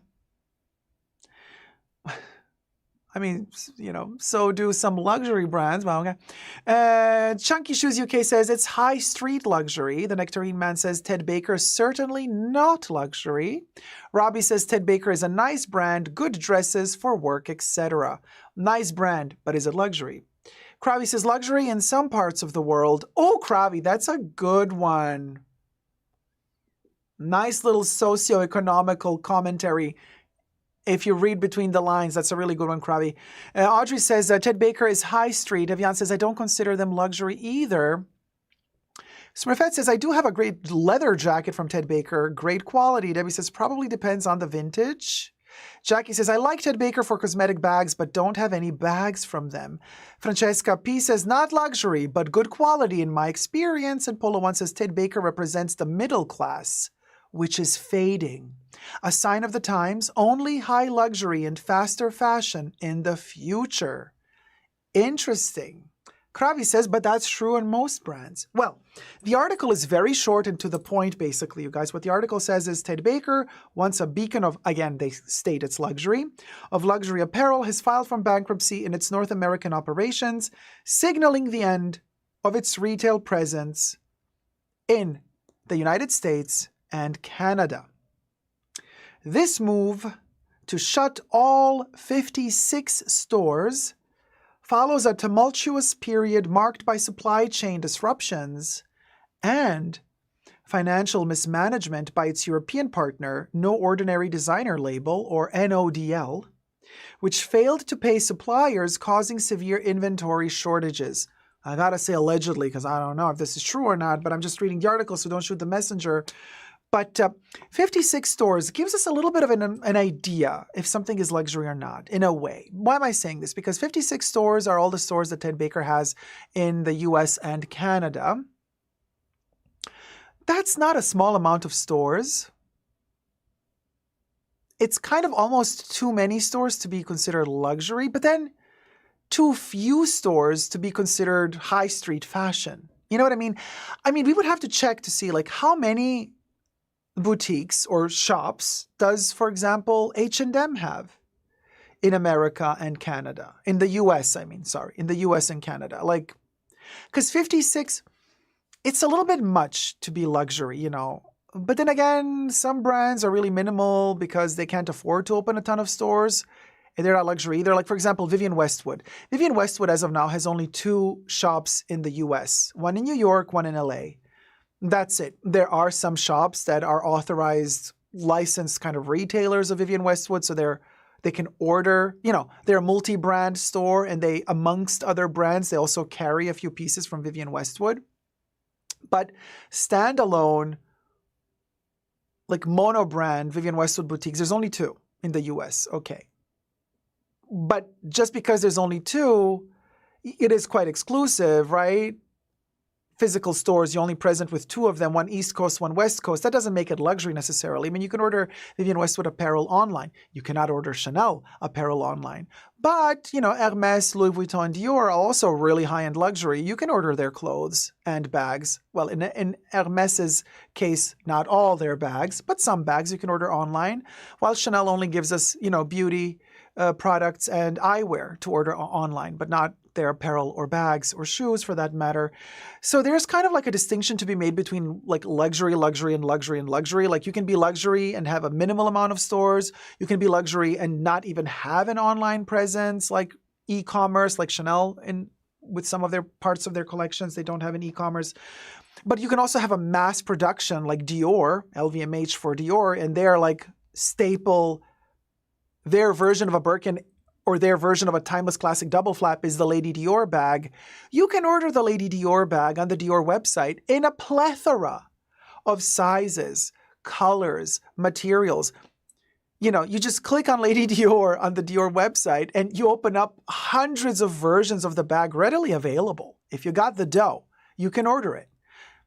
So it's very much fast, it's giving fast fashion in terms of availability, in terms of quantity, in terms of variations available. So it's not giving me luxury vibes whatsoever. And yet it is luxury. You see what I'm saying? So if we just take in consideration the amount of stores that Ted Baker had between the US and Canada and say like 56, as the article claims, could be luxury, the quantity of store, you know, 56 between Canada and the US, but it could also not be. You know what I'm saying? I personally don't own anything from Ted Baker, but irrelevant to the cause. And what's the cause of this video? The purpose of this video is we're seeing these brands die out It's happening. Now, the excuse that they're giving us here, okay, they're saying period marked by supply chain disruptions and financial mismanagement by its European partner. So they're like pointing fingers, like it's the European partner that messed with us. That's why we're losing our ground and had to file for bankruptcy in the United States. No ordinary designer label, which failed to pay suppliers, causing severe inventory shortages. It's almost like I don't know how many of you remember. I'm a big fan of Polaroid pictures, but Polaroid passed through a similar situation, except they were mismanaging themselves. It wasn't some external supplier mismanaging them, but Polaroid, quite a few years ago, which is a European brand originally, right? But present worldwide, they failed epically worldwide, and they went bankrupt, and then they disappeared for many years, and then they tried to revive it several times. And Polaroid now has been revived. Okay, it's back. But one of the big reasons why it went bankrupt, we're talking over 10 years ago, even more than 10 years ago, was because of mismanagement. And they spoke about it in several interviews. Interesting how that was way before the pandemic. That was way before. I mean, actually, their mismanagement happened during that weird 2006-ish, 8-ish recession, okay? So now we're entering this other period of a recession. So maybe Ted Baker is one of the first victims to fall, fashion victims to fall under it, although Ted Baker does not claim bankruptcy in Europe, right? Only the US and Canada. It's still a sign, it's a sign of, okay, who's next? That's what it's giving me. It's giving me like, okay, well, they're gone, they're done. Who's next? And trust you me, there will be a next and a next and a next, because before we're out of this tunnel of recession and depression, it's going to take a while. It's going to take a while, trust you me. And speaking of, it's going to take a while. I've also been notified that Hermès is having difficulties. They're never going to tell it to you, to your face, but people have been saying no to the offers that they were made. Certain private orders were declined, and also certain offers of, quota bags were declined because the customers are waking up. They're being offered bags and colorways that are just like, really, no. And they're like, no, I'm not going to buy just because it's a Birkin or a Kelly. I'm going to say no to it. And now what happens when this happens to Hermès? What happens when a customer says no to a Birkin? And then they have to, in the beginning, they think, okay, easy. We'll just offer it to the next sucker. Then the next sucker comes in and sees the color of the bag and the size and the hardware, and it's not their color. And then the next customer also says, no, I'm going to pass. Oh, okay. Then they try a third customer. And if the third customer also says pass, well, we start having a little bit of a problem there, right? They start waking up, and they will. Trust you me, they will. Because I've been hearing more and more stories of customers declining a quota bag just because it's a quota bag. They're declining the quota bag because it's super expensive and it's not the color they wanted. It's not the leather they wanted. It's not the hardware they wanted. And it's not the size they wanted. And Hermès employees are acting like, well, you should be lucky we offered you anything. No, honey boo boo, those days are over. Those days are gone. Those days are gone. So that's what I'm saying. Hermès is still selling really solidly. It's a wonderful brand. Their quality is amazing. No doubt about it. But they're also being shook by this. This is also a problem that they're experiencing, probably to a lesser degree than some other brands, but it all trickles downwards or it trickles all upwards. Trust you me, all these brands are affected. Some of them more so, some of them less so, but they're all affected. And so it's really interesting to see how all of this plays out. It's kind of like, well, Game of Thrones maybe, but there's nobody to sit at the throne at the end of this game. It's a massacre. It's a massacre. I just hope they start reducing their prices, because some of these prices are just really ridiculous. And I know the brands have their, pride, and they're like, oh, no, we're not going to do this. Well, Hermès probably will not, but other brands, that are a little bit on a smaller level than they're going to have to start reducing their prices, not sale, but literally just like a price increase, price decrease. Let's see. curious to see how this one goes.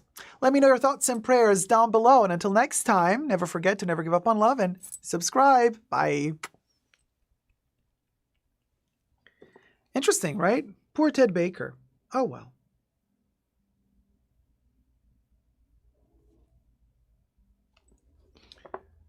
And I also want to talk to you while we're at it about another brand that's having a lot of problems. Oh, yeah, the End of Luxury, baby. This is where it's at. Oh, Audrey, your mom loves Ted Baker.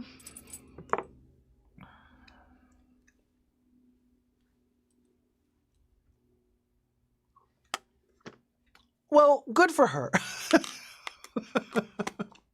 Oh, Jolie says, yeah, Brexit is doing its damage too. Well, you know, I'm just not even going to talk about it because, you know, it's a political thing. We don't do that on this channel. And every time I mention Brexit, people come for me, so we're just not going to talk about it.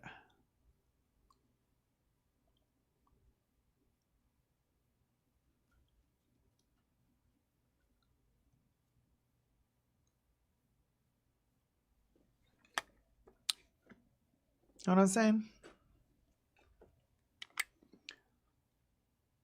Everybody has their opinion. I'll let them have it. Let them have their opinion, you know? Now, Pam McNeil, I noticed Hermes has started carrying larger size shoes on their website. Unheard of. Ah, well, because they don't sell out immediately, probably.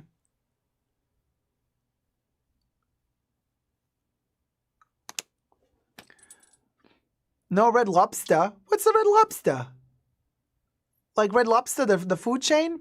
I have never been to Red Lobster. I mean, Red Lobster has its moments, or had its moments, but I don't know. Lobster, so overrated. Hi, Alexa. Oh my God, my Alexa's going to turn on. Dacob, totally off topic, but that eyeliner is so nice. What is it? Eyeliner? I don't have eyeliner on. I don't have eyeliner on. Butter. Y'all, their biscuits are the best. Okay, it's food time, huh? The eyeshadow? Ah, okay. Eyeshadow. Well, is it an eyeshadow though? Oh, it's I guess it is. It's a lacquer. It's an Ombre Premiere Lac Lumiere 46. Really tiny. You can't even see this thing, y'all. Oh, you can actually. There you go. It's this thing. It's this gold. It's almost empty. Okay. It's Chanel. Yeah. And it's on this little fluffy brush thing. And it's liquid gold. And you apply it just to the tips. And it gives this, see? It gives this kind of gold, really, really gold. Liquid shadow. Okay, Mahora, there you go. Liquid shadow. Gorgeous. Chanel liquid gold. Yes. Yes. I got confused because I usually wear eyeliner, but not today. So when I was asked, like, what eyeliner is it? I'm like, wait, did I put on eyeliner today? But I didn't put on eyeliner. But I usually do wear eyeliner. Thank you, Nay. Gorge. Thank you. So, okay. Well, another brand has issues. Let's film this one. Well, we'll go.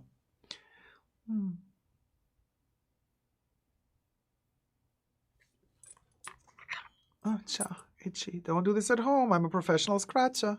And I can't disrupt my makeup, so I pointy object. Okay, let's film this. 46, it's... Yeah, it is, Audrey. Thank you. It is the Chanel Ombre Premiere Lac Longwear Liquid Eyeshadow 46 Lumiere. The color is Lumiere. Thanks, Audrey. There you go, guys. If you're interested, Audrey typed it out for everyone in the chats. So this topic is a wugo. Is it though? Yeah.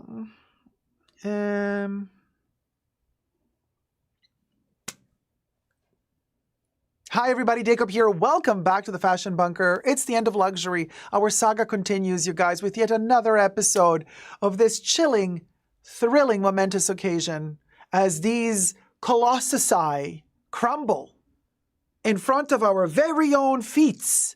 Yes, you best believe. you should start wearing those boots, like those caterpillar boots, you know, those heavy duty boots that are going to defend us and protect us from all of these crumbling fashion houses. We're going to have to start wearing heavy duty utilitarian outfits to get through this mess. Who's crumbling next? It's become almost a game. Every week when we live stream on my channel, we kind of like, okay, which brand kicked the bucket next? Well, there's one coming really close to the edge, honey. Oh, it's edging. Oh, it's an edger. It's an edger. Which brand is it and how are they flopping? Let's find out together. First, subscribe to my channel here on the tubes. Push the join button next to the subscription button. Become a member today. Gain access to extra perks. You can also join me on Patreon. Super Dacob, all spelled together there as well. Thank you to my members and patrons who have already pledged. This video is being filmed live in front of a live virtual audience. Cheers, sweetie darling. Hi to my cochators. And everything I say in this video is for entertainment purposes only, not rooted in truths or facts. Everything is a legend, just my opinion. The Guardian reports Burberry.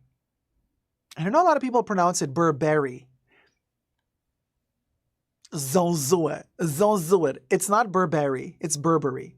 Burberry, but hey, I mean Burberry. Well, although all my Brits in the chats, Burberry is a British brand, all my Brits in the chats, do we pronounce it as Burberry? Like, eat your berries fresh, or Burberry? Like buried deep down in debt. No berry, says Audrey. And Audrey is a Brit, so Audrey says it's Burberry. Okay, Burberry, says Nectarine Man. Burberry. It's Burberry. Burberry profits, The Guardian reports, you guys, and this is kind of a big deal because Burberry, ever since Daniel Lee, you know how Daniel Lee left Bottega Veneta or Bottega Veneta?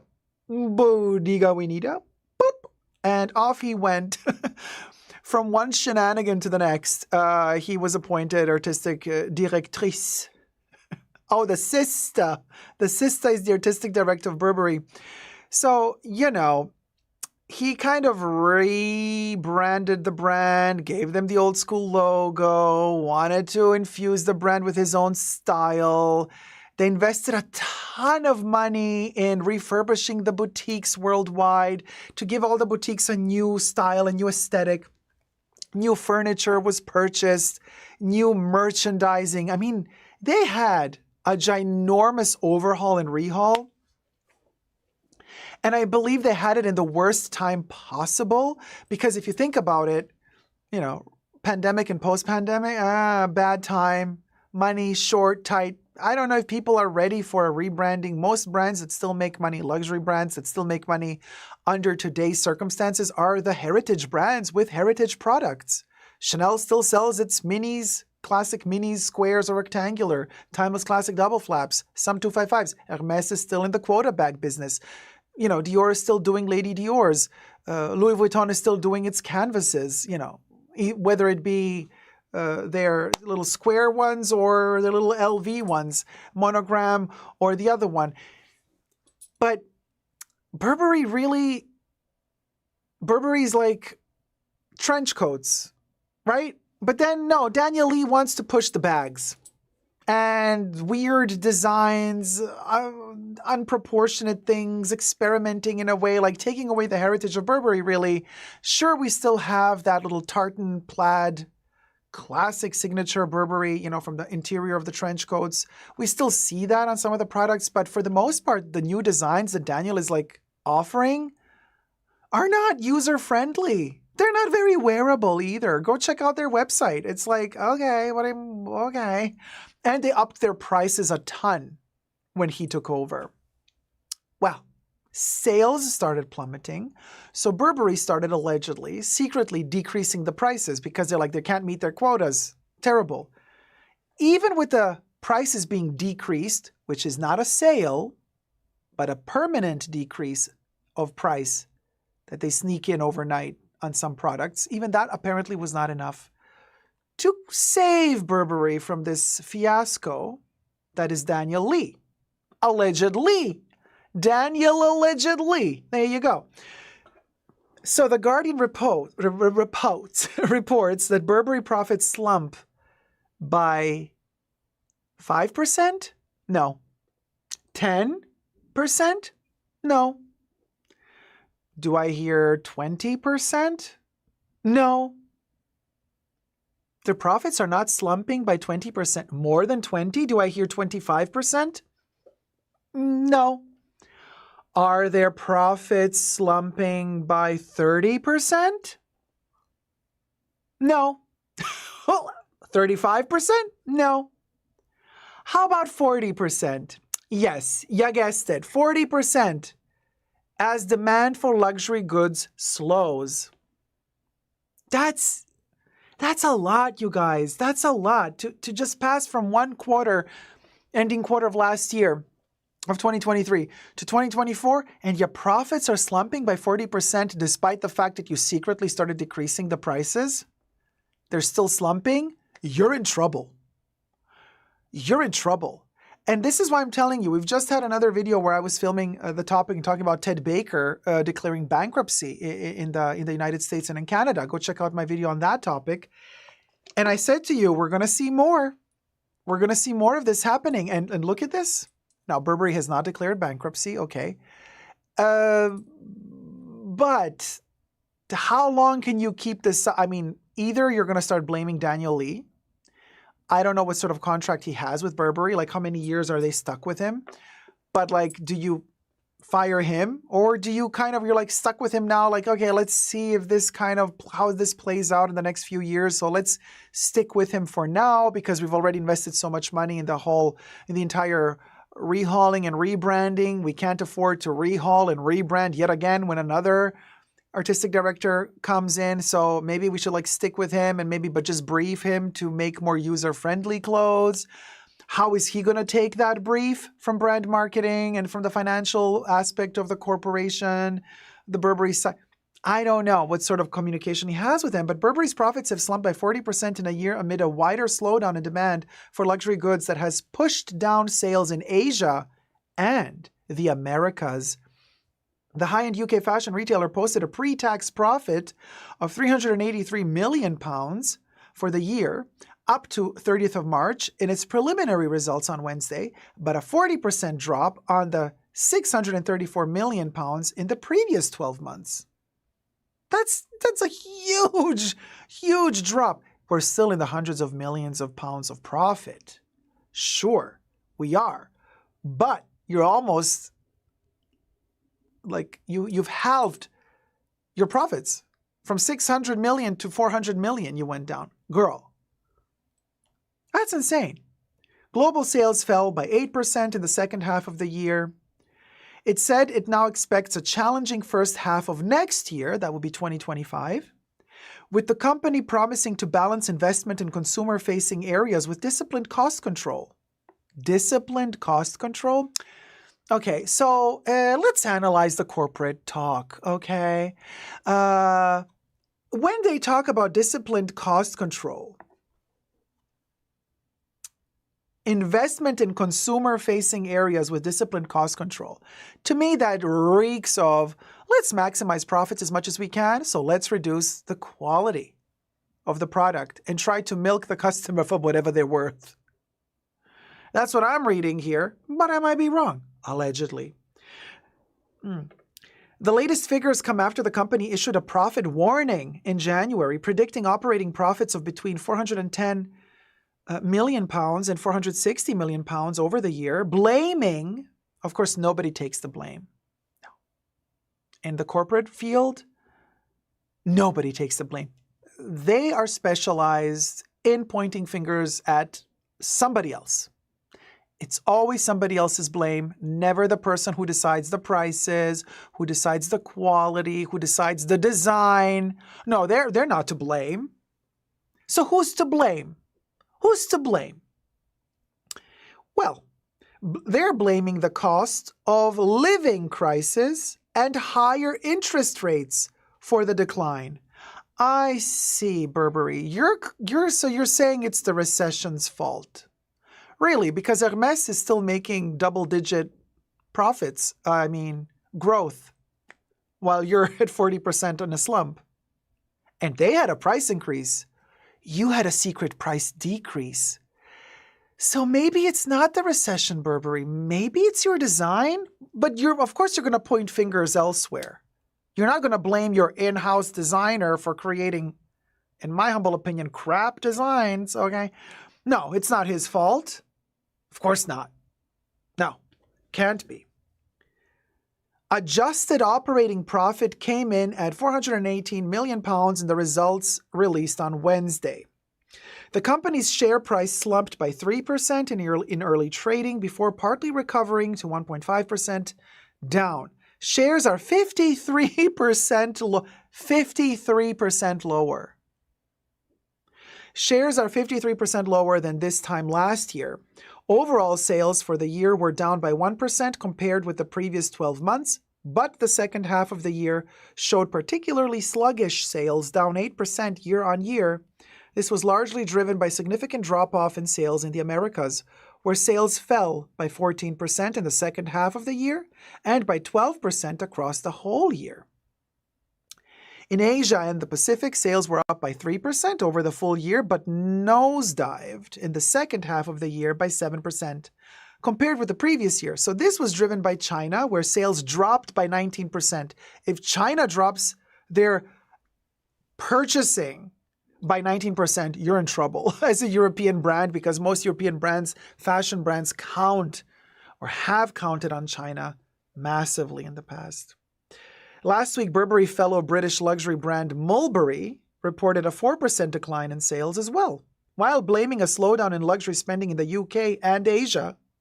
In March, the luxury fashion group Kering issued a profit warning after reporting that demand for its leading brand Gucci had driven up in China. And we made a video about this a couple of weeks ago as well, about the warning that Kering issued. They're very scared. Now, Yan Mei Tang, the analyst at Third Bridge, said Burberry is among the brands that have been affected by a slowdown observed across the wider luxury industry. High-end consumers have become pickier about what they buy. Now we're getting to the truth. Yes, they have become pickier. They want to buy something that's sturdy and solid, good quality, good design, wearability is good. You get your girl math in there. You get your cost per wear in there. You know, we're sick and tired of buying little collectible pieces that we can wear once in a blue moon on a red carpet we're never going to go on. How many times have you purchased, let's be honest here, thinking, oh my God, I'm going to get this beautiful little cute little collectible piece. I'm going to wear it for some special occasion. Hate to break it to you, boo-boo. That occasion never came. Never came. And it's already gone. I mean, come on. Let's be realistic here. Our experts say Burberry is struggling to clearly define and elevate its brand identity. There you go. See, Mr. Daniel Lee, resulting in confusing messaging and poor sales growth. There is too much reliance on a new creative direction, Daniel Lee, rather than making operational changes. Jonathan Ackroyd, Burberry's chief executive, said, oh boy, are you ready? This one's a pip. This one's a pip. The chief executive of Burberry says, executing our plan against a backdrop of slowing luxury demand has been challenging. While our full-year financial results underperformed our original expectations. You want to hear a corporate CEO, a corporate person who earns like hundreds of thousands of pounds a year, how they wiggle their way out of the situation like a rotting tilapia, okay? While our full-year financial results underperformed our original expectations, we have made good progress refocusing our brand image. No, you haven't. No, yeah, nobody's buying your new rebranded stuff, okay? Evolving our product. Okay, he's talking about evolution and strengthening distribution while they always have to end. They always have to do a double. You know what? This is corporate talk. When they end their sentence by saying, we have done this positive thing, while at the same time also doing this positive thing. It's their kind of, I call it the double sliced patty, but with no meat in the middle type of ending of a corporate crap talk, okay? So he says, while our full year financial results underperformed our original expectations, so he starts with a negative to then boost himself with a positive later. We have made good progress refocusing our brand image. No, you haven't, because the money ain't coming in from your reprogressing. Evolving our product and strengthening distribution while delivering operational improvements. Operational improvements. Your operational improvements, as far as I know from my intel, allegedly, your operational improvements has been freezing hiring any new employees, and whoever quits now quits, and you're not going to hire somebody new to join when somebody else leaves. So you're going to shove the extra workload on the workers that are still staying with you and still working for you, but you're not going to pay them more, right? You're just going to make them work more. So this is what we understand under delivering operational improvements. Question mark. Is this what you mean? Under operational improvements, Mr. Chief Executive Officer of Burberry? If it's not what you mean, please do explain what you mean. Exactly what you mean in detail when you talk about delivering operational improvements. We remain confident in our strategy to realize Burberry's potential as the modern British luxury brand and in our ability to successfully navigate this period. Yes, you are. You are going to navigate this period splendidly, darling. You know, I hope you get your 3, 6, 7, 8, 9, 10, 11 digit salary bonus at the end of this year, Mr. Chief Executive. Yes, you do. Operational improvements, says Jeno, equals move more to factories in China and rest of Asia. Well, there's that as well. There's that as well. Yana Clar says maybe Burberry's customers are pickier than Hermes customers because they have nothing interesting and classic despite scarves and trench coats. You don't buy 10 of these in the same items. That is a good point. That is really a good point. Robbie says, I have never liked anything in Burberry, maybe the trench coats, but honestly, mine is from Macy's and I like it. Smurfette says, nowadays I only buy high-ticket items if I will get use out of them. Having them sit in the closet is wasted money. The Nectarine Man says, in some ways, Burberry are a victim of their own success. Once I bought my classics from them, mainly coats. There was no need to go back and buy more. Chunky Shoes UK says, Burberry bags were famously slagged off, and that TV show could have had an impact on the brand. Which TV show are we talking about? Chunky Shoes UK says, I got my trench coats off eBay. Don't need to go in store for anything. Jeno says, corporate BS talk peppered with British euphemism. Oh, Jeno, way to go. Way to go. Jolie Simple Opinion says, I saw a few bags around a decade ago. Mandy says, it feels like I'm the only one who likes the new Burberry. Well, Mandy's, maybe you will be the one to save this brand. And there you go. Let's end on a positive note. Daniel Lee, you have a fan in the fashion bunker. Mandy's likes what you're doing. Good. We see the positive and the negative. Isn't that beautiful? The world is so colorful after all. Let me know your thoughts and prayers down below. And until next time, never forget to never give up on love. Good luck to you, Burberry.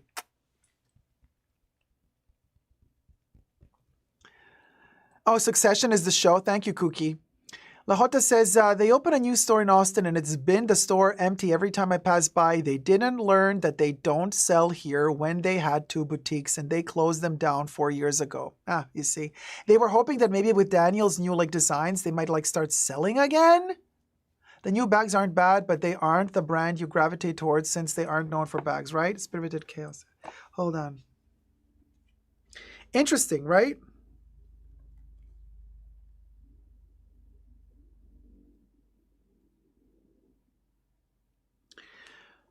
I think it's interesting.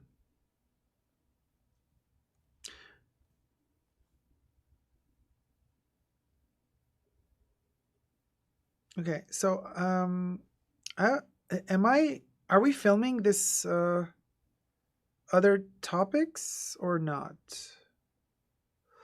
Or are they just to be mentioned? The Chanel one and the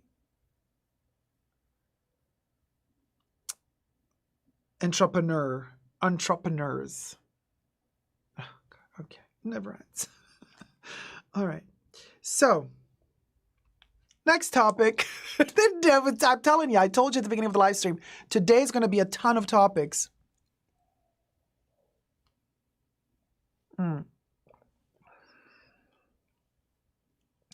I can't wait to see the mops they're selling on the web store. The mops? Tea. Okay. Cha. I need tea. Focus on your heritage, but I'm afraid they are going to do the opposite. Burberry bags feel a lot nicer than YSL. Really? Which ones? The textile ones or the textile ones or the leather ones? I got one Burberry trench coat and I love it. Had a sunglasses and they were so pretty. Last like 10 years. Also a bag of quality. I do like their design sometimes and quality in bags. Oh, the leather bags? I don't know. The ones that I've seen last time, they looked very plasticky to me, especially the ones that are like all like quilted with all the Burberry logo quilted, like the B. This was the last phase, like the last bags made by Tisci before Daniel Lee took over. I found them very, very plasticky. Very plasticky. Very, very plasticky to me. To the touch, they felt very and also the shine of them. Yeah. Oh, okay. Lidovina says, no, the old bags, like 10 to 15 years ago. I haven't bought recently. Okay. And Smurfette has sunglasses from about 20 years ago. Great quality. Mahor says, when the Burberry logo started to look like the Balenciaga logo. Yes, that's Riccardo Tisci. That's Riccardo Tisci. That's the Riccardo Tisci era.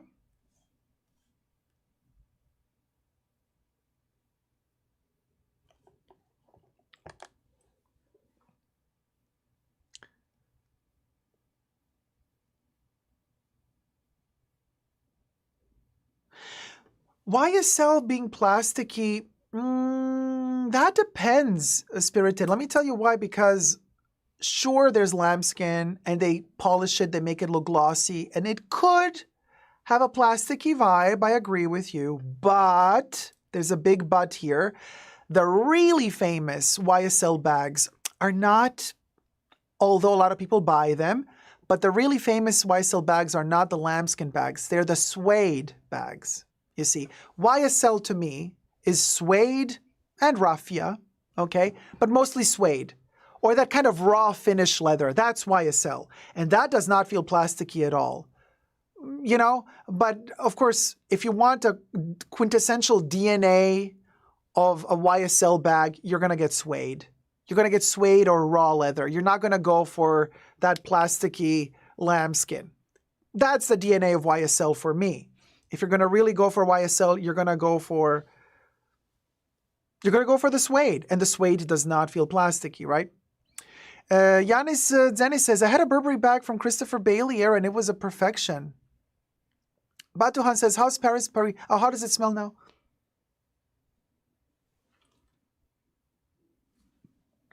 Very light. Very light. Very light. Hi, Ollie. How's it going, sweetie?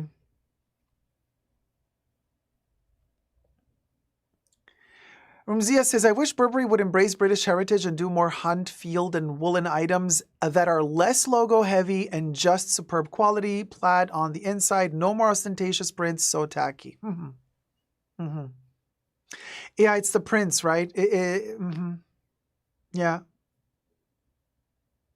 Hi, Crazy Cat Lady Joe. How's it going, sweetie? How's it going?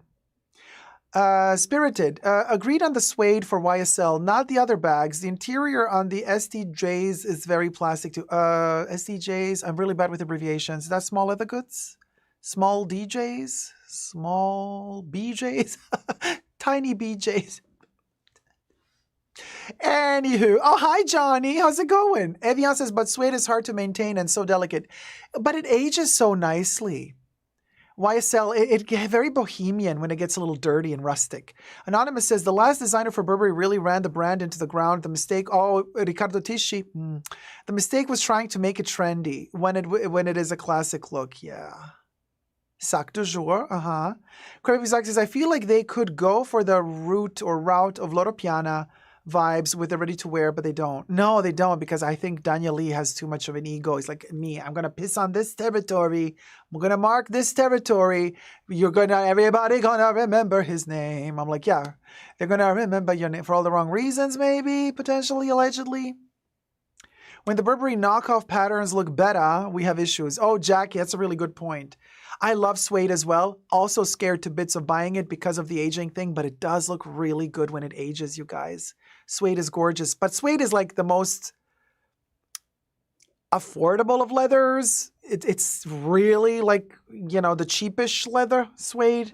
So there's that. So when they overcharge you for suede, you're like, no, suede should be cheaper than the other leathers, just saying. I love YSL's clutch. It's so timeless and elegante, says Evian. Suede is gorgeous, says Katie. Suede is amazing, says Debbie. Suede is superior to glossy leather. Right, Mahora? Corey says they need to backtrack and be British. That's what they are. Period. Period. Louis loves the Happy Meal box from YSL. Well, loved it until a certain someone got one, and then I was like, oh, no, this falls under terrible, terrible taste after all. I'm not saying any names, but we'll go.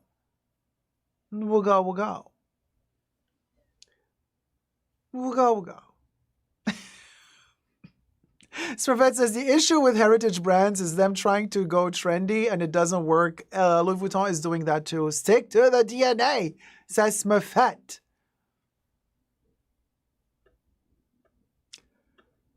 Well, Louis, I mean, you have a particular taste. It's not bad. It's yours. It's your special flavor of... It's your special flavor. It's your flavor. And you enjoy it. Enjoy that flavor, honey. Stick to the DNA, baby. Stick to the DNA. We all have our special flavors. Are you for real? Of course we do. Please, I'm the first person to throw shade at myself. I know exactly when I am ratchet. I know exactly when I'm tacky. I know exactly when I can pull an elegant move. I know exactly when I am, you know, all over the place. I know exactly when I'm clashing. I know exactly when I'm ratchet. I know exactly when I'm in the gutter. And it's okay. It's okay. It's okay. It's okay. I love all the flavors, you know, the spectrum, darling. We are on the flavor spectrum. So there you go. Yeah, exactly. Have it with a side of salsa. And the salsa can be more or less spicy, hot, demure. Spectrum sisters. Yes, exactly, Mahora. So there you go. Jolie says, my poor sales associate with me saying, what the heck? This bag is unusable. Especially the current Burberry bags are so unusable, in my humble opinion. Crazy Cat Lady Joe, we all need to be able to throw shade at ourselves, LOL. For sure. And if we don't, if you can't throw shade at yourself, you're in the wrong place here. Really, you got to have a sense of humor. My flavor was Burberry. It's been since my first bag, so I can talk Burberry all day. LOL. I loved that brand. I loved that brand. There you go. The shade. So anyway, I guess I got to do the next topic. And the next topic is Chanel. Yes, we have another Chanel topic. Chanel! Chanel! Chanel!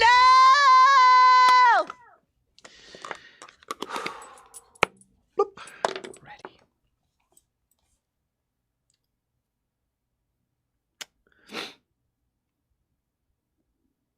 Just got to find it here in my... Oh, there it is. How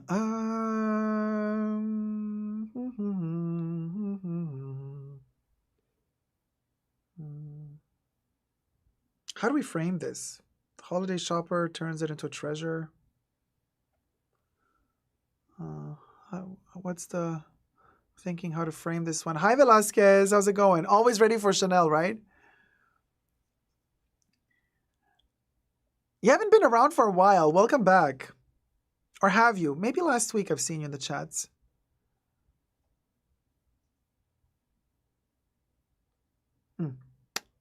Okay. Hold on.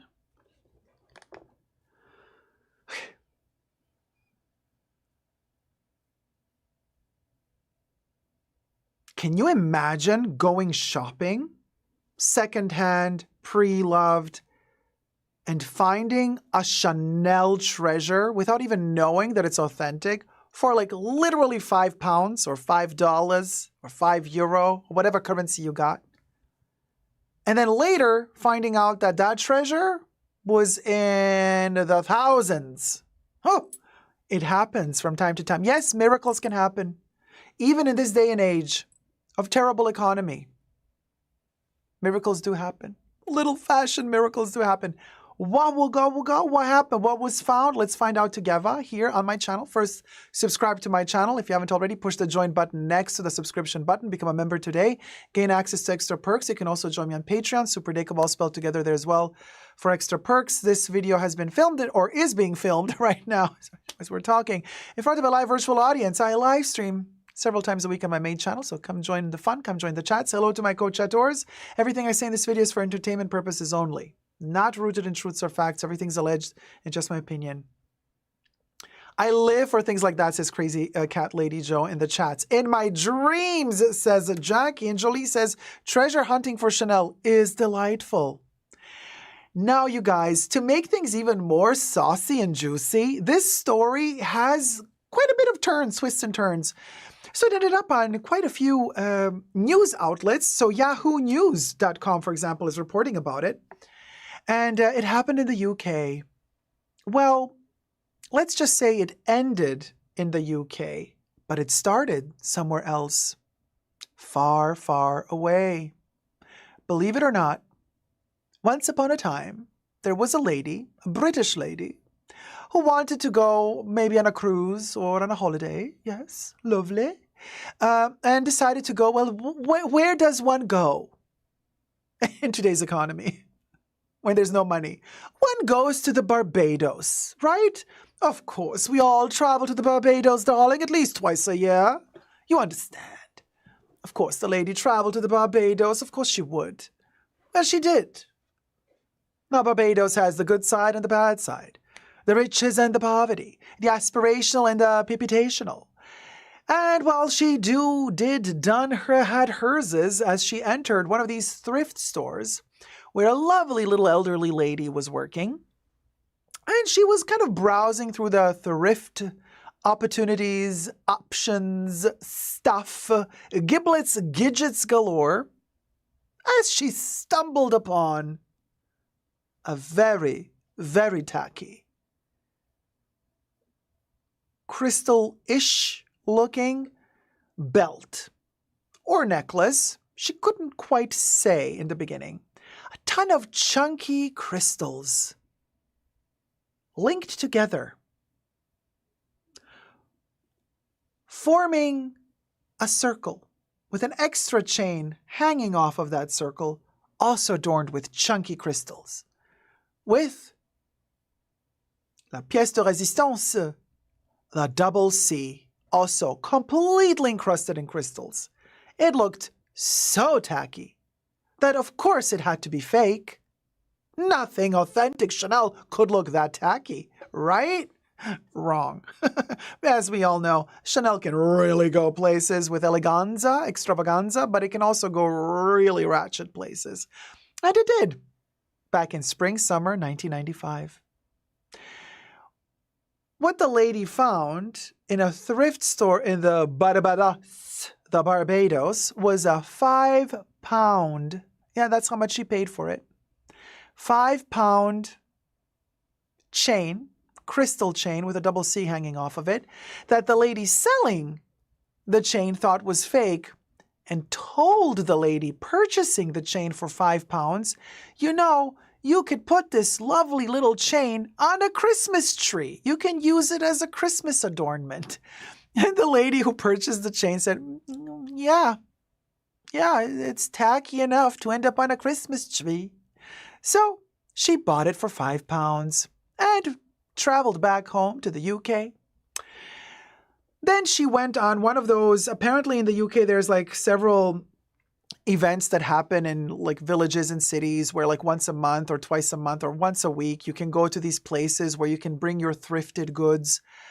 And some people appraise them for you, and let you know, oh, you have this in your collection. This is from that year. This could be from this thing. This is worth this and this much if you were to sell it at auction. So she did one of these things because she thought to herself, interesting that this fake Chanel chain actually has a Chanel stamp on it. I mean, it can't be authentic, can it now? So she took it to an appraisal, one of those appraisal stores or events. Turns out that Christmas tree adornment necklace belt is the infamous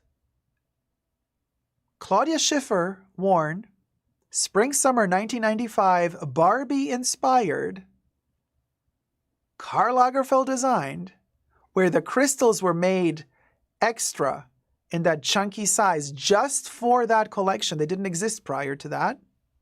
In a crystal paste belt. Cue in the image bubbles. Wago, wago. Wagaka, wagaka. So you can see here that double C.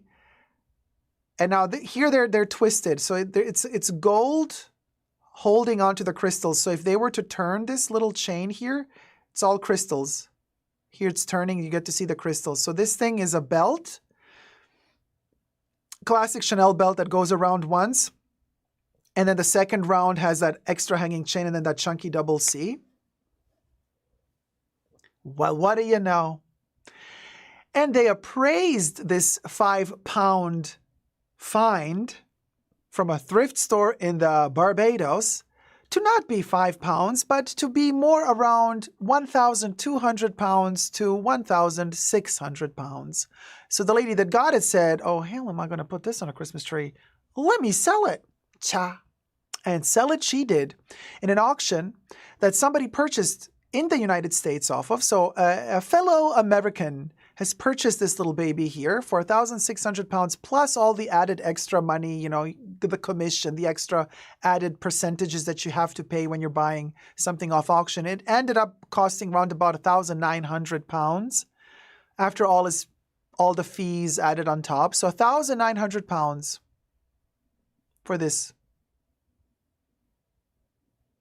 fake looking authentic Chanel. What a vibe! So miracles do happen. Keep your eyes peeled and open, but you gotta know what you're looking for. Because obviously from a distance you could say, oof, this has to be fake. Even that double C looks so phony. But if you know your Chanel collections, like I do, I've been researching Chanel for decades now. For decades. I would have immediately recognized this as the Barbie belt, as the Barbie collection from 1995. It's immediately visible what it is. And then you look at the stamp, you see the date on the stamp. Some of these back in the 90s did not have a date, but most of them did. This is a moment, okay? £5, hell to the yeah. Evian says only £1,900. Well, technically, this could cost even more if you have the right buyer who wants it. I mean, don't forget, this is a belt. Yes, you can wear it as a necklace, but technically it's a belt. It doesn't look that good as a necklace. Plus, right here is where you detach it. So that little hook there might not be too stable to wear around the neck. It might need that width around the waist to sit properly and have the right tension so that it doesn't open up and fall. So you would have to try it out. It might have a little lobster clasp thing going on there, but it might not. Some of the Chanel belts from the 90s don't. They just have a little open hook instead. This does look like a lobster clasp, but we would have to inspect it more closely. Who's the zaddy? Who's the zaddy? The zaddy is Charles Hanson, okay, owner of the what is he? Owner of the place, the head of Jewelry Helm and the sales room owner, Charles Hens. Now, okay, we checked him out on Instagram. It looks better in this picture than in his Insta, but it's okay.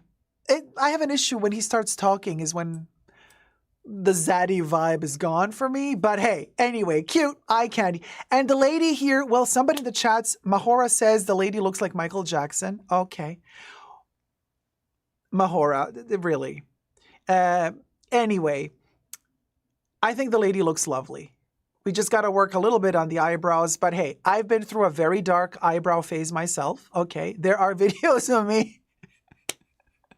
There are videos of me where my eyebrows are like that. And I'm like, oh, well, it was a vibe. It was a part of history. I'm very proud of my dark side, my dark era. My dark eyebrow era at the moment would not repeat it for anything. But I look at those videos with sort of sick fondness, okay? So we all have our eyebrow moments. But I think she's lovely, and I love the sweater, too. And I love the nail polish. She's giving me major Rouge Noir, doesn't it? It's giving me Chanel Rouge Noir vibes. So anyway, they sold the necklace. What do you guys think?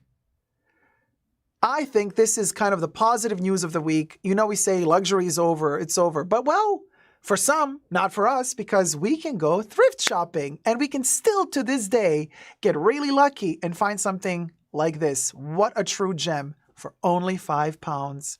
Share down below if you have also had special experiences like this. Have you recently, also in the past, but I'm more so curious about recently because given the current economical times, people are plundering the thrift stores. So it's probably harder to find something so special like this. That's what I really want to know. Let me know in the comment section down below if you have recently stumbled upon a treasure like this in a thrift store or a thrift shop for like literally under $10 or under $20, something that's worth several thousand or several hundred from these luxury brands that we love so much. I'm dying to know if you found something like that. Let me know in the comment section down below. Thumb up this video and subscribe. Until next time, never forget to never give up on love. Bye.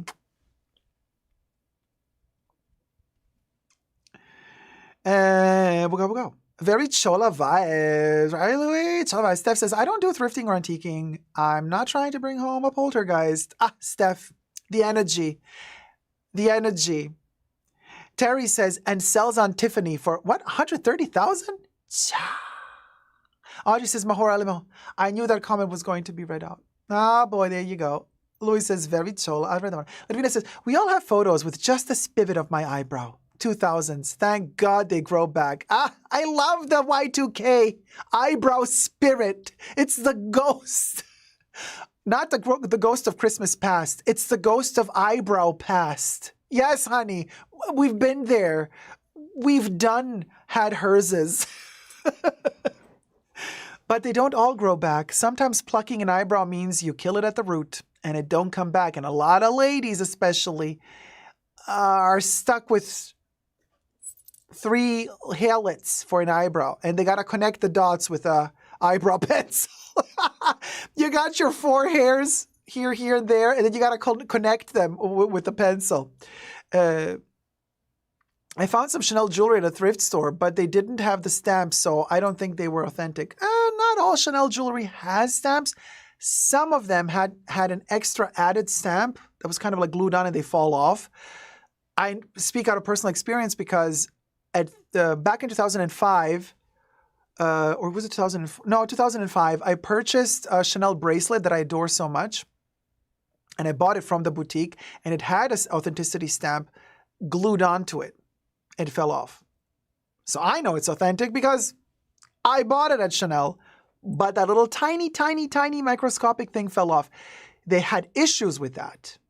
They've had issues with that. So that's why they stopped doing it that way, and instead they started impressing into the actual piece of costume jewelry the stamp later. But prior to that, they would have an extra stamp that they would attach to the product, and that stamp could fall off. And it did.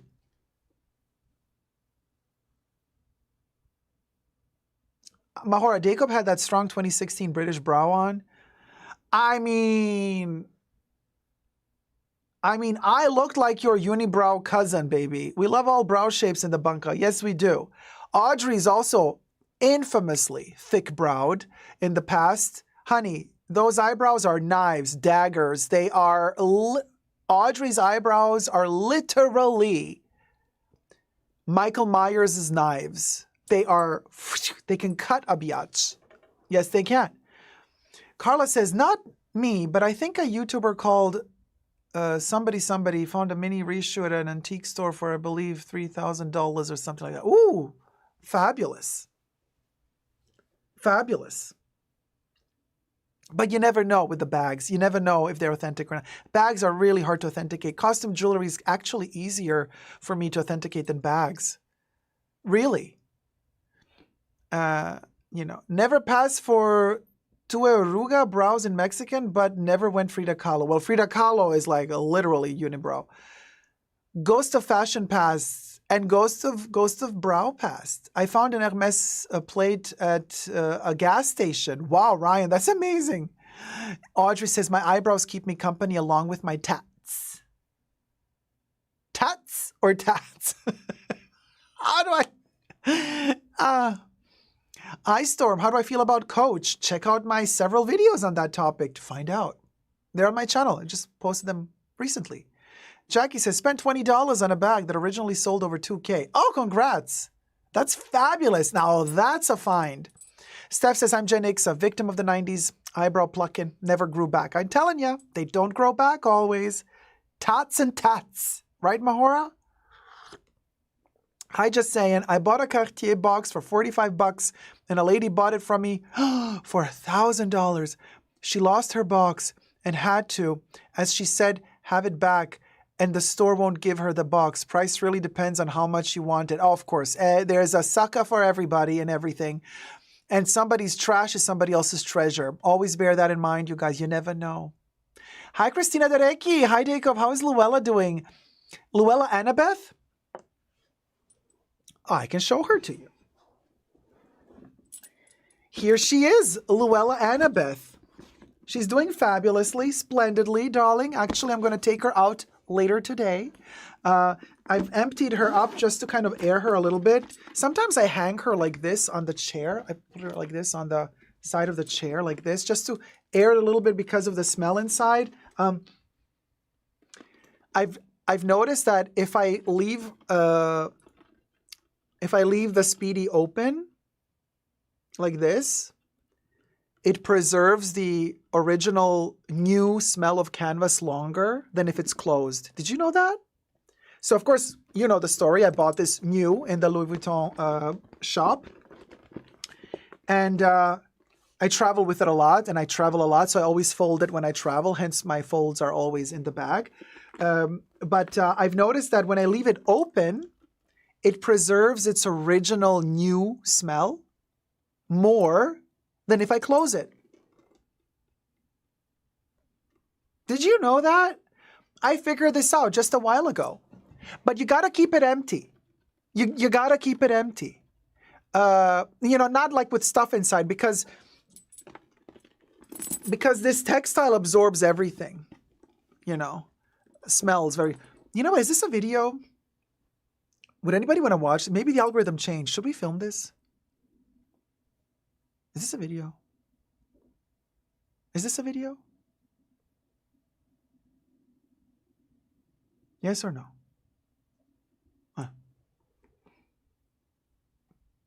Who's going to want to click on it? I don't know. On my channel, people are clicking at this point only on these legal stuff, fashion, end of luxury. Is this a video?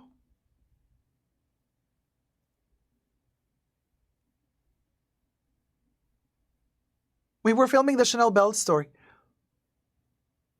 Yeah? Always click up. All right, let's do it.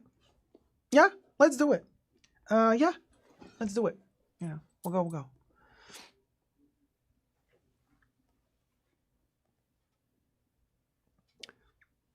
Hi, everybody. Dacob here. Welcome back to the Fashion Bunker. Somebody in my lovely live chats, well, we're filming this video live, asked me about Luela Annabeth. Luela Annabeth, I give all my monogram Louis Vuitton bags a name.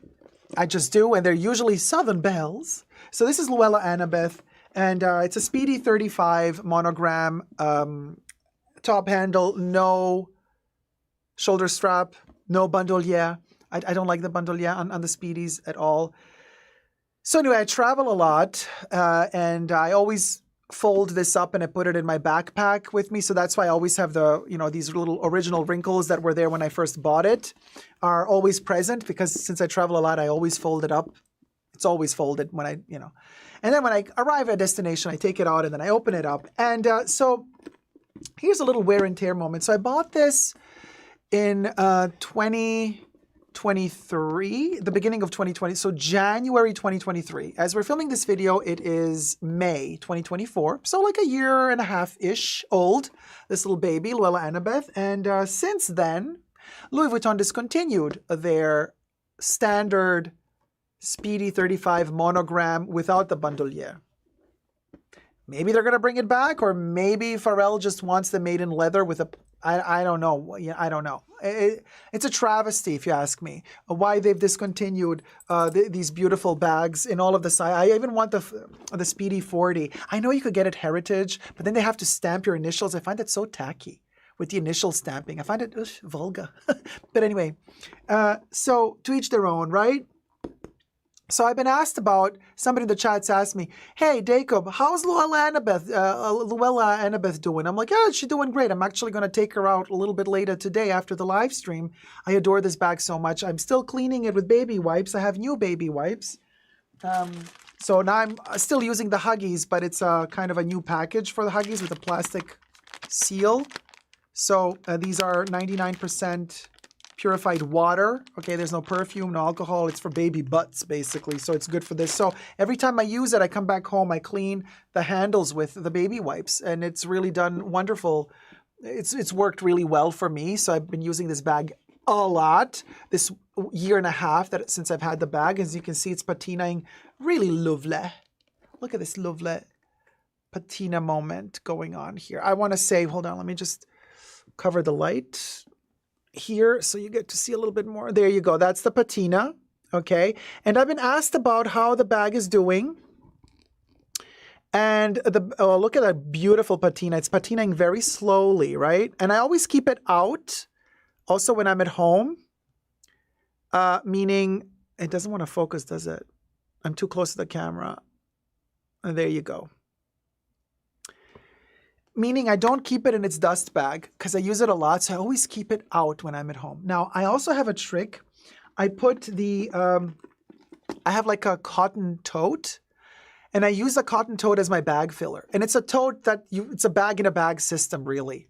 So I have all the stuff that I need in that tote, and I just push the tote in here. Okay. And that's how I go. So the interior of my Speedy is always protected. This kind of textile interior is always protected because I always have a tote inside. And it's really practical because it's so easy to switch bags. Whenever I carry big bags, I just pull that tote out that has all the stuff I need, and I just throw that tote into another bag. Instead of taking separately every piece out of here that I need to put in my new bag, you end up never using new bags. You always end up using the same bag because, let's face it, ladies and gentlemen, we're too lazy to take out all the giblets out of one bag to put them in the other. You think, let me wear one of my other bags today. Oh, God, I can't be bothered to take all the stuff out of one bag. And I know I'm going to forget the most important piece. I'm going to forget to take out and put it in the new bag. And then when I go out, I'm going to regret that I didn't take this bag because this bag has all the stuff I need in it. Well, by having that cotton tote in here, I pull the whole tote out and put it in another big bag, and we're good to go. That's what I do, at least. Now, the downside of, there you go. Crazy Cat Lady Joe in the chat says true. Oh, by the way, subscribe to my channel if you haven't already. Push the join button next to the subscription button. Become a member today. Get access to extra perks. You can also join me on Patreon. Super Dacob all spelled together there as well for extra perks. Thank you to my members and patrons who have already pledged. This video is being filmed live in front of a live virtual audience. I live stream several times a week. Come join the fun. Come join the chats. Everything I say in this video is for entertainment purposes only, not rooted in truths or facts. Everything is a legend, just my opinion. The downside of putting stuff in this bag and sealing it off, once it's closed, honey, okay? And the downside of this is sometimes when I come home, I'm just going to leave it closed, and I have that cotton tote inside of it, plus all the other products that are inside of the cotton tote, they all have their own smell. I'm not saying that my shit is stinky, okay? Everybody's shit is stinky, honey. But you know what I'm saying? They have their particular smell. The issue that I have, and mind you, I buy my Louis new. The only one I didn't buy new is the Takashi Murakami Cherries Keep All 45, because obviously no longer in production. I bought that one pre-loved, but I love the smell of new canvas. I adore the smell, you know, when you open it and that smell of the canvas with the textile. Oh, it gives me so much joy to sniff the smell of fresh canvas with the fresh textile interior. Love it to bits. Now, the downside is when you leave all your other stuff in your bag and it's sealed, right? It's closed. And you just let it, you know, stay overnight and then you use it again the next day. It's closed all the time. It starts collecting that smell of everything that you have inside of the bag. Okay, no matter how clean the stuff is, everything you put in the bag has its own smell. Every material that every product you put inside this bag, the material itself, the dye, the textile, you know, the colors used to color the whatever product, your wallet, your chain hole, your key holder, your key pouch, your telephone case, all the stuff you put inside. The money has a smell as well. The credit cards have a smell as well. They all have their own smell. And the downside is when this thing is closed and stuffed with things, this textile, it's like a sponge. It absorbs smells like crazy. And I have a very delicate nose. You know, I'm a parfumeur connoisseur, you know. Like people do sommeliers for wine. I do the perfume version of it. So I smell everything. And I'm really annoyed when things are just not right. So I've noticed with my Speedy that it started absorbing the smell of whatever I put in it. And I really don't like that. So I found a solution to that for me. Because I want to preserve as long as possible, as long as I can, that original new store-bought smell of the canvas and the textile. So what I do is when I come home, I have to really be disciplined and take out the interior, you know, that tote bag that I have. And I always, when I come back home, like I said, I also clean these. I let them dry. And then once they're dry, I take everything out of the bag. And then I leave it open like this, and then, not on this side because I have the vaqueta here and I don't want to put pressure on it. So I go on this side where there is no vaqueta here, and I put this on a chair. On a specific time, actually I'm sitting on one of those chairs right now. It has the back side of the chair is like a protruding line. So there's like it's sticking outwards. So I put it onto the chair like this. So it hangs open and there's like part of the chair holding it. Like this is kind of the chair that you lean onto and it's sticking outwards, and I just kind of stick it onto it like this. So the bag is hanging open. Sometimes I'm that crazy. When I come home, I air the bag. So I just take this little thing. You don't want this to keep flying about. You don't want to break it. So you hold it here. So I do this. And I do this because I want the air to come in and out. You know what I mean? So I just want some fresh air. It's like when you open a window, right? Or when you're like drying your nails. You just want that air, you know? You kind of let that air filter through. And then you just hang it on your chair. Like this. I can maybe lift this to show it to you guys. Oh, no. Wait. Okay. Here you go. So I'm going to show you. So you see what I'm talking about? It just hangs like that. Okay? I have a little tweed chair going on here, okay, at the moment. So, and that way, you let it air for a day. It's so nice. Now, and then after that, you smell it. It's your old school, you know, original canvas, new fresh canvas smell. Now, this won't work if you buy a pre-loved Louis Vuitton piece that's 10 years old, 15 years, you know what I mean? Like, I don't know. For me, it works because I bought it new from the boutique. So I bought it already with the original new smell, and I'm preserving the smell. if you buy it pre-loved, I don't know what state the bag is going to be in when you receive it. You know what I mean? Like if the bag is 10 years old, you don't know what people did with it.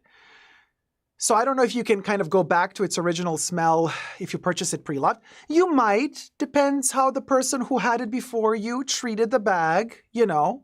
You might be able to go back to close to its original smell. But preserving the smell of the new ones, that's how I do it. I figured that's how it works for me the best. The best is you just let it air. So that's kind of the new discovery that I've made recently. You know, while I'm loving and living with my Speedies and I love these bags. So these are my favorite bags. Yes, listen, Linda. Of course, I love my Chanels, and you know everybody wants a Birkin, and they're all lovely and amazing, and we're all, you know, we're all gonna love all of them. But I always go back to my Speedy because it's light as a feather. It's so carefree. It's virtually indestructible. I mean, you can destroy anything, but the canvas is amazing. This is my kind of power horse bag. So there you go. Little tiny update video. Partially requested, right? Somebody was asking me in the chats, what, you know, well, we'll go. So there you go. That's the little update also on wear and tear. I always leave it on my lap when I'm traveling. I don't put this on the floor ever. So that's why my corners are, you can see the edges are really very well preserved. There's no wear and tear on the corners. Look at that beautiful little vaqueta. Look at it go. Look at it shine and shimmer. See, there's no issues in any corners. This is because I really take a lot of care of these corners. And I always keep my Speedy, you know, I always keep it on my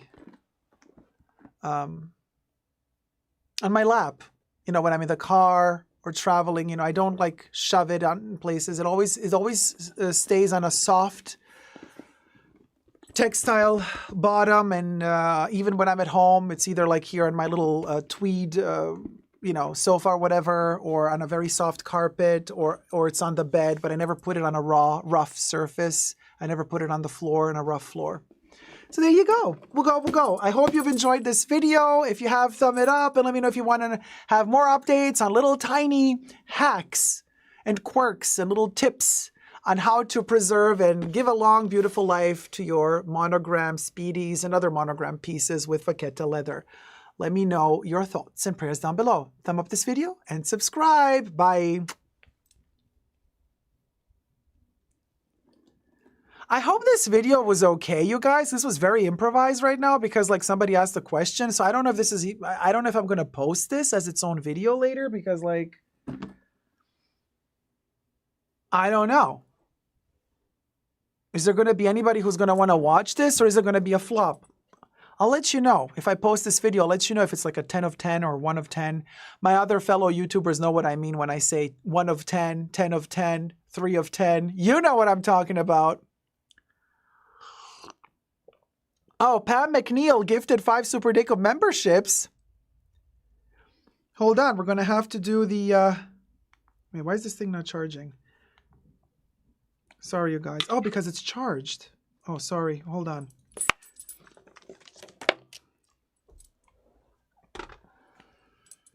Wait. We're going to do the memberships. Just a second, you guys. I'm going to sing the song. We're going to do the elevator music. But hold on a second.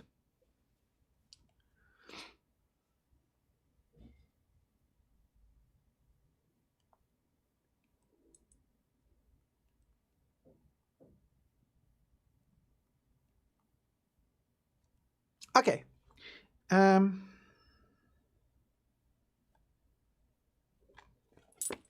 Okay.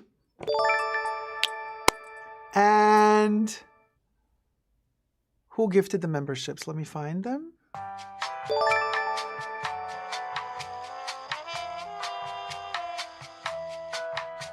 Pam McNeil.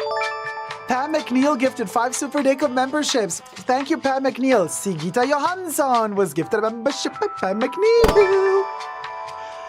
Terima Caruso was gifted a membership by Pam McNeil. Anna Jacobs was gifted a membership by Pam McNeil. Sanita was gifted a membership by Pam McNeil. Lucille and Louise was gifted a membership by Pam McNeil. And welcome to all the new Tier 1 members. Thank you, Pam McNeil, for your generosity. And welcome to all the new members. Gloria is like, oh my God, Dacob, you just made me lol. Why is it a charging? Oh, it charged. Yeah, because I was charging this little creature. And it said, like, it's not charging. I'm like, why not? Oh, it said 100%. 100%, baby. Oh, hi, Lori. Dacob, the video was so awesome. I love your ideas and we'll use them. Thank you, Lori. Ah, thank you, Lori.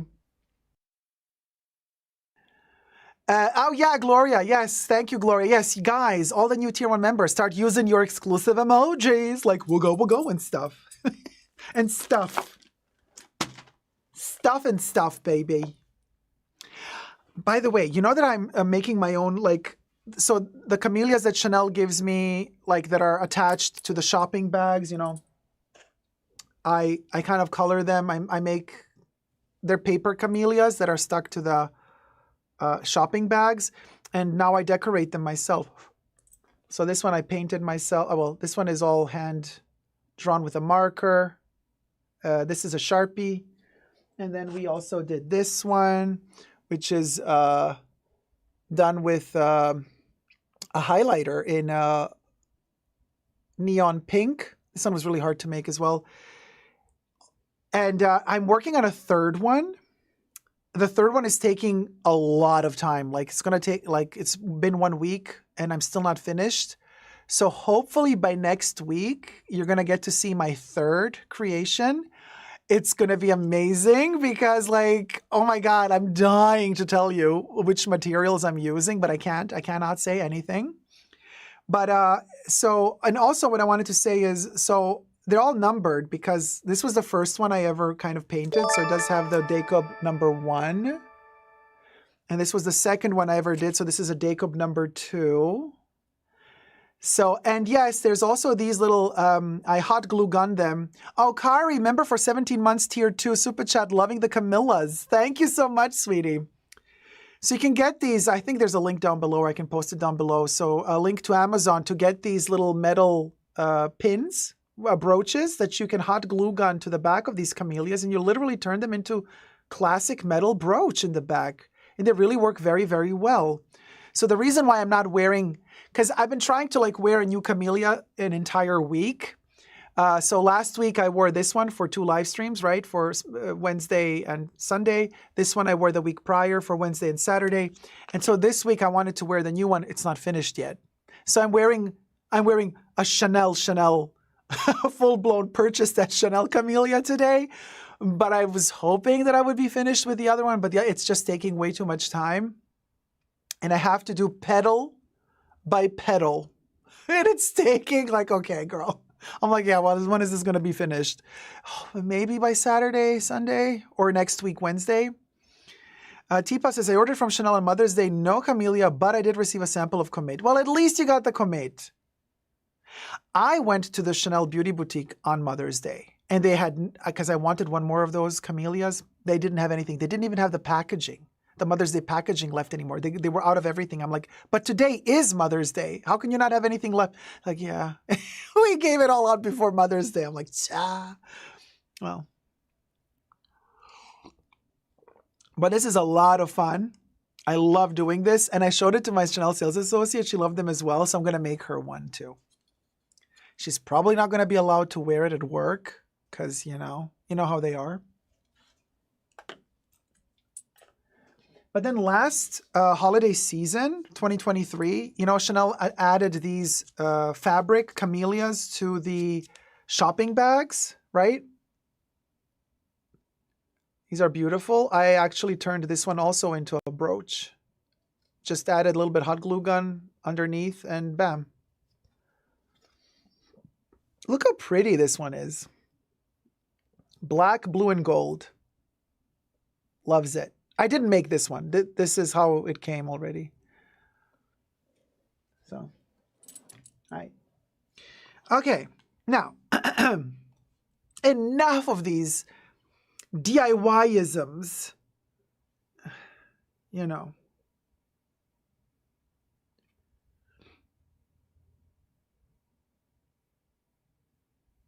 So, how do we start the cat video? Like, what's the gist? I'm thinking what's the shtick? No, okay. Woof. Yeah, I need to know, how do I begin it? Thinking.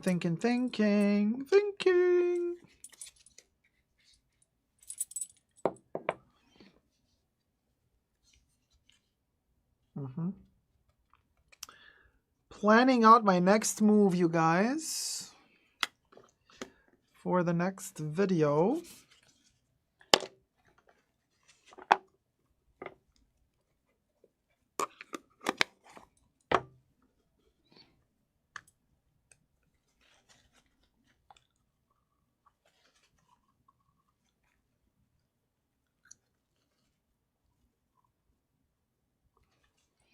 Freshening up in a second. Madonna could never, even with her quick changes.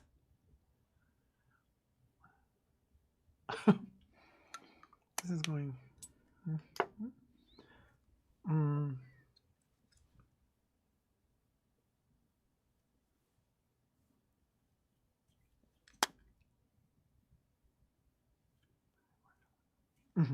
Okay, let's film it.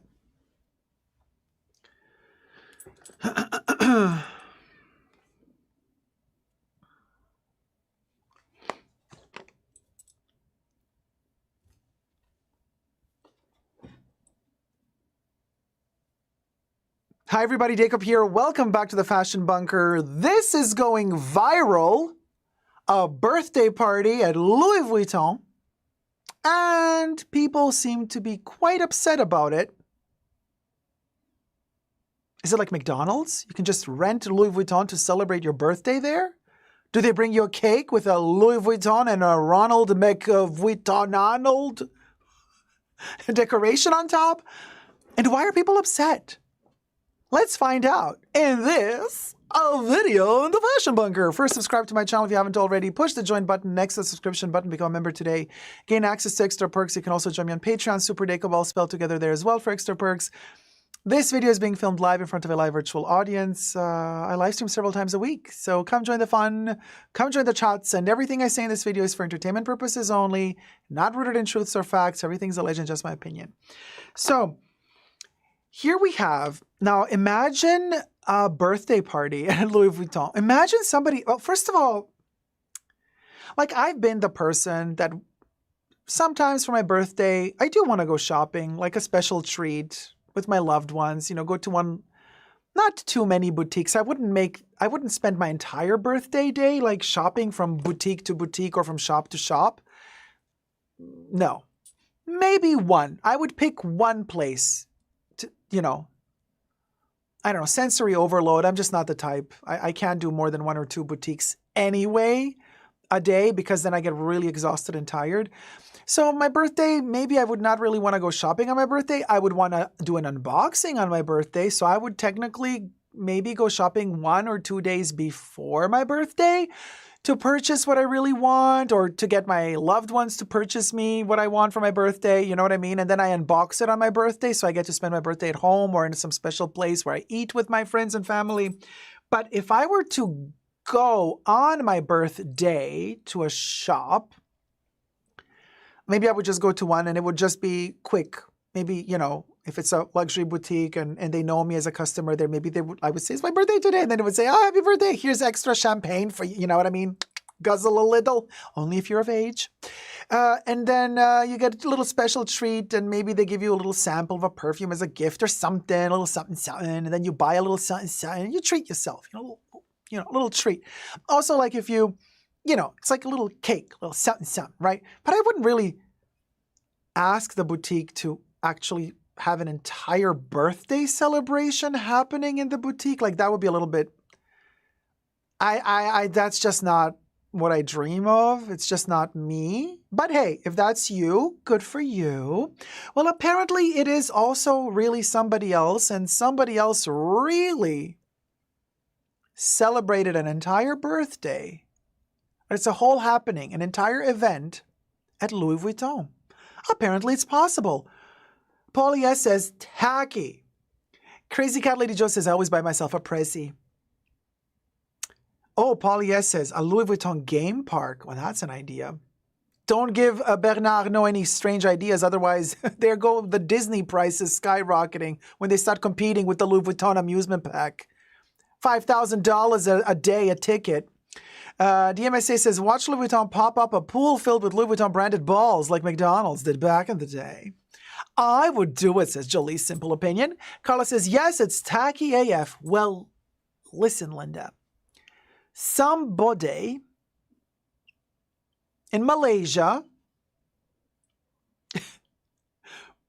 did it. They celebrated an entire birthday, made a whole party at Louis Vuitton. But just to make this scenario a little bit more over the top, like just a little bit more over the top, let's just say that the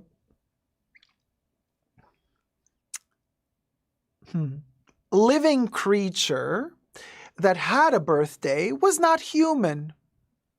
Okay? So, who was it? Well, it happened in Malaysia at Louis Vuitton, and the couple that came to Louis Vuitton with their cat celebrated the cat's birthday.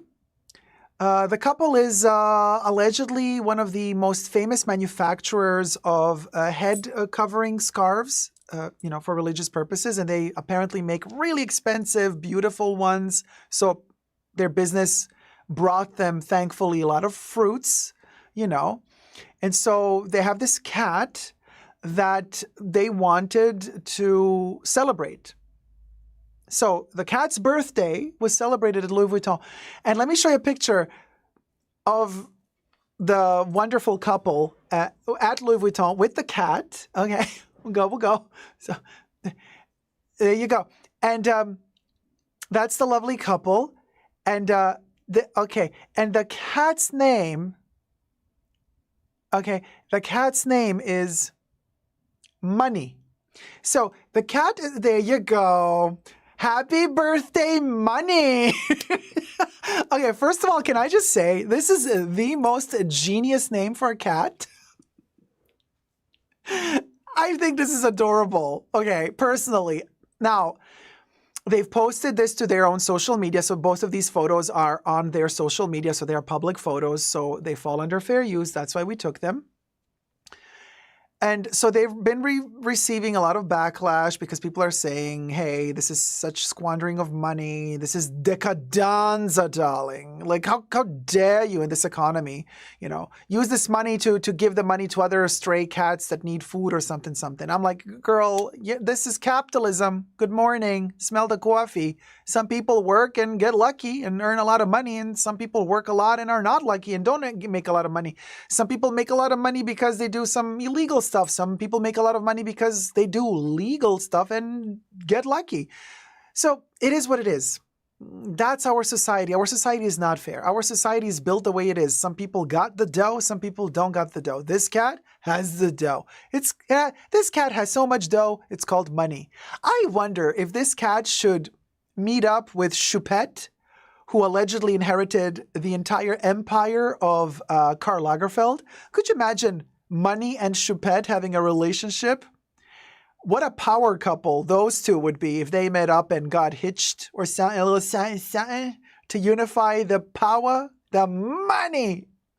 The Emperor Palpatine from Star Wars, the unlimited power. You know how he did that at the end of episode 3 of Star Wars. So yeah, there you go. This is Money with a little outfit, okay? Celebrating at Louis Vuitton.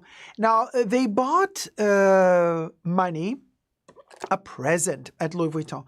And the celebration included the purchase of a Louis Vuitton collar with the letter M for Money, costing over $634 and a custom-made pouch featuring Money's illustration. Okay, this happened on May 10th.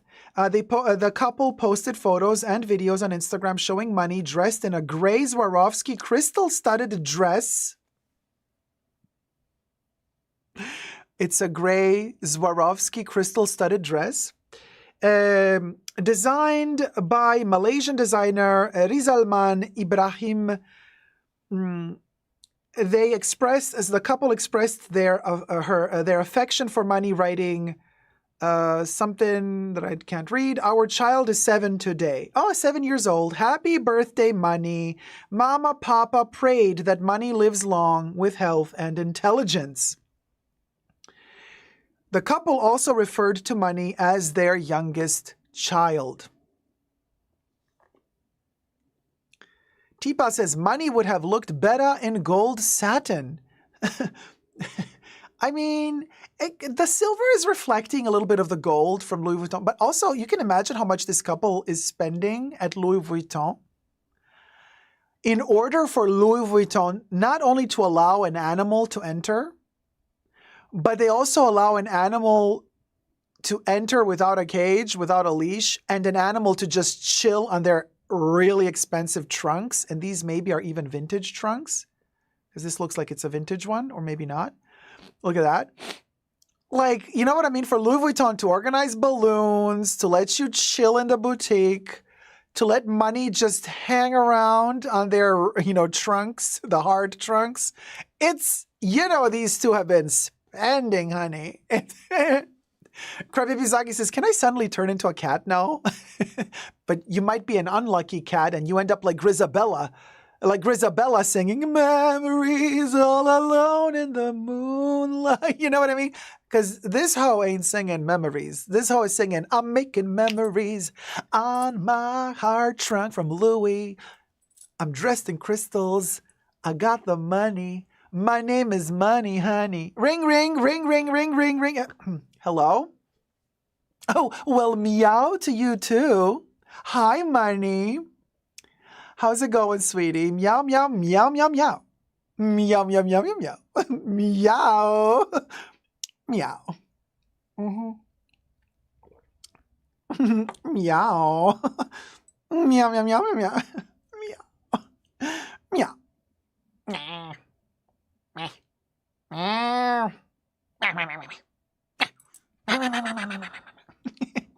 A little conversation I had with Money, allegedly.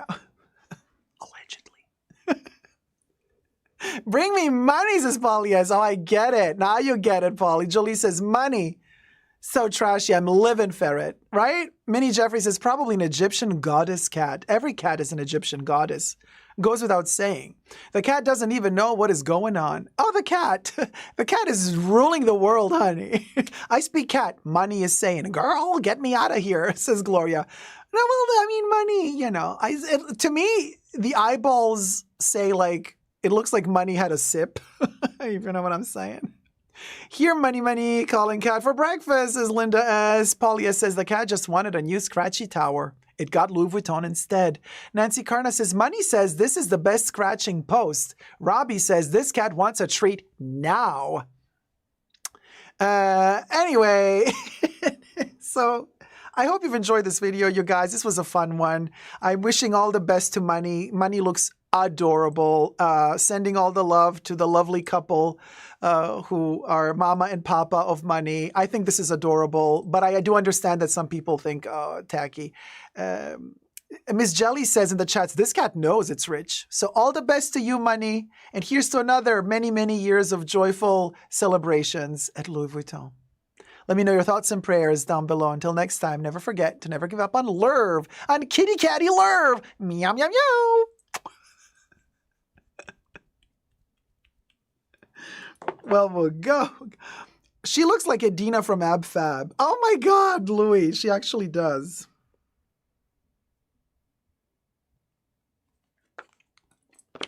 Well, meow, meow, meow to you too, bitches. And just like that, this birthday bash is over. Thank you to the mods for keeping us safe. Hit it, Bubbles.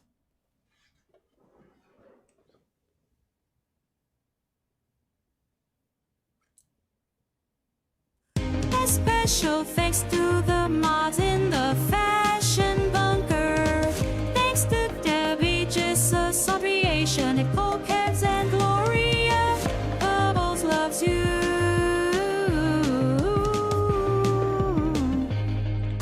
Thank you, mods and moderatrices du jour. Love you loads. We'll go next. Hit it, Bublé. Where's Bubbles? Oh. Would go, would go, would go, would go, would go. Would go, would go, would go, would go, would go. Would go, would go, would go, would go, would go, would go. Would go, would go, would go, would go, would go, would go, would go, would go. We're go. Meow, meow, meow to you too, Bubbles. Living ferret. I'm living. Hit it. I'm living ferret, living ferret, living ferret, living ferret, living ferret, living ferret. And if we're living ferret, we're at a certain point. You gotta be dying ferret. So, hit it, Bubbles. I'm ferret. I'm ferret. I'm ferret. I'm ferret. I'm ferret.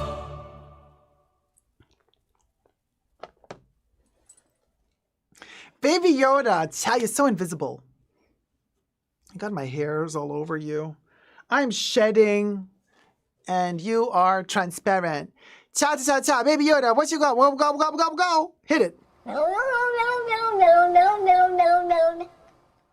That's right, Baby Yoda. Are you a kitten? Are you a cat? Yes, you are. Yeah, you are. You're a little kitten. You're a kitten. All right, sing it, baby. Ciao, ciao, ciao, ciao, ciao, ciao, ciao, ciao, ciao, ciao, ciao, ciao.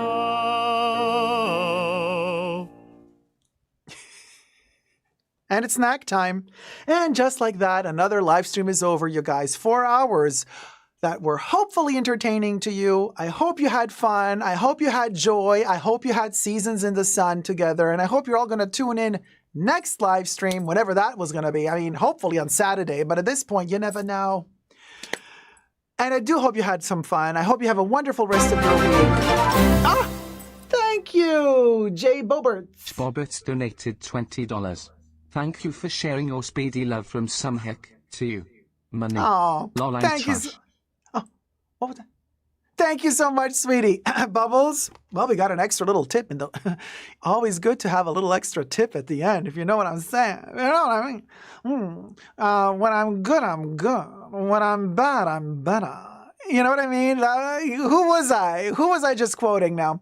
Jolie Simple Opinion says, it's me. Oh, thank you, Jolie. Thank you so much. I just gave you a little quote. A little quote. Who was I? Mae West. There you go. T-Pal knows. We did a Mae West. I'm glad I didn't butcher Mae West's rendition of it. I'm glad you guys realized. I wasn't that bad. I was thinking like, oh my gosh, nobody's going to recognize. Lori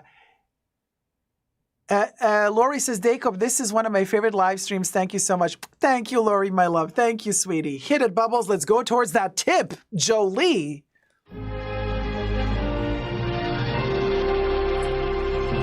Oh my God, bumpy road to the tip.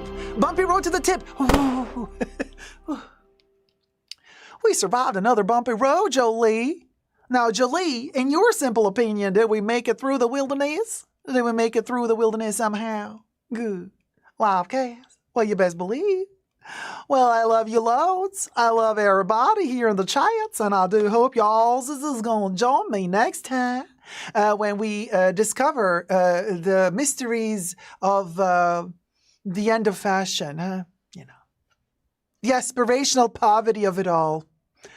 So ring me up. Next time, we're going to talk more. All right? Have yourselves a wonderful rest of your week now. Now, take care of yourselves, y'all. Okay?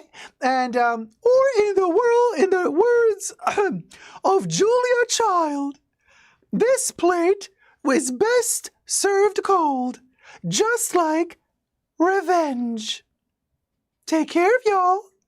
This has been The French Cook with Julia Child and possessing the body of Super Dacob. Love you loads. Until next time, stay cooking and never give up on love. Bye.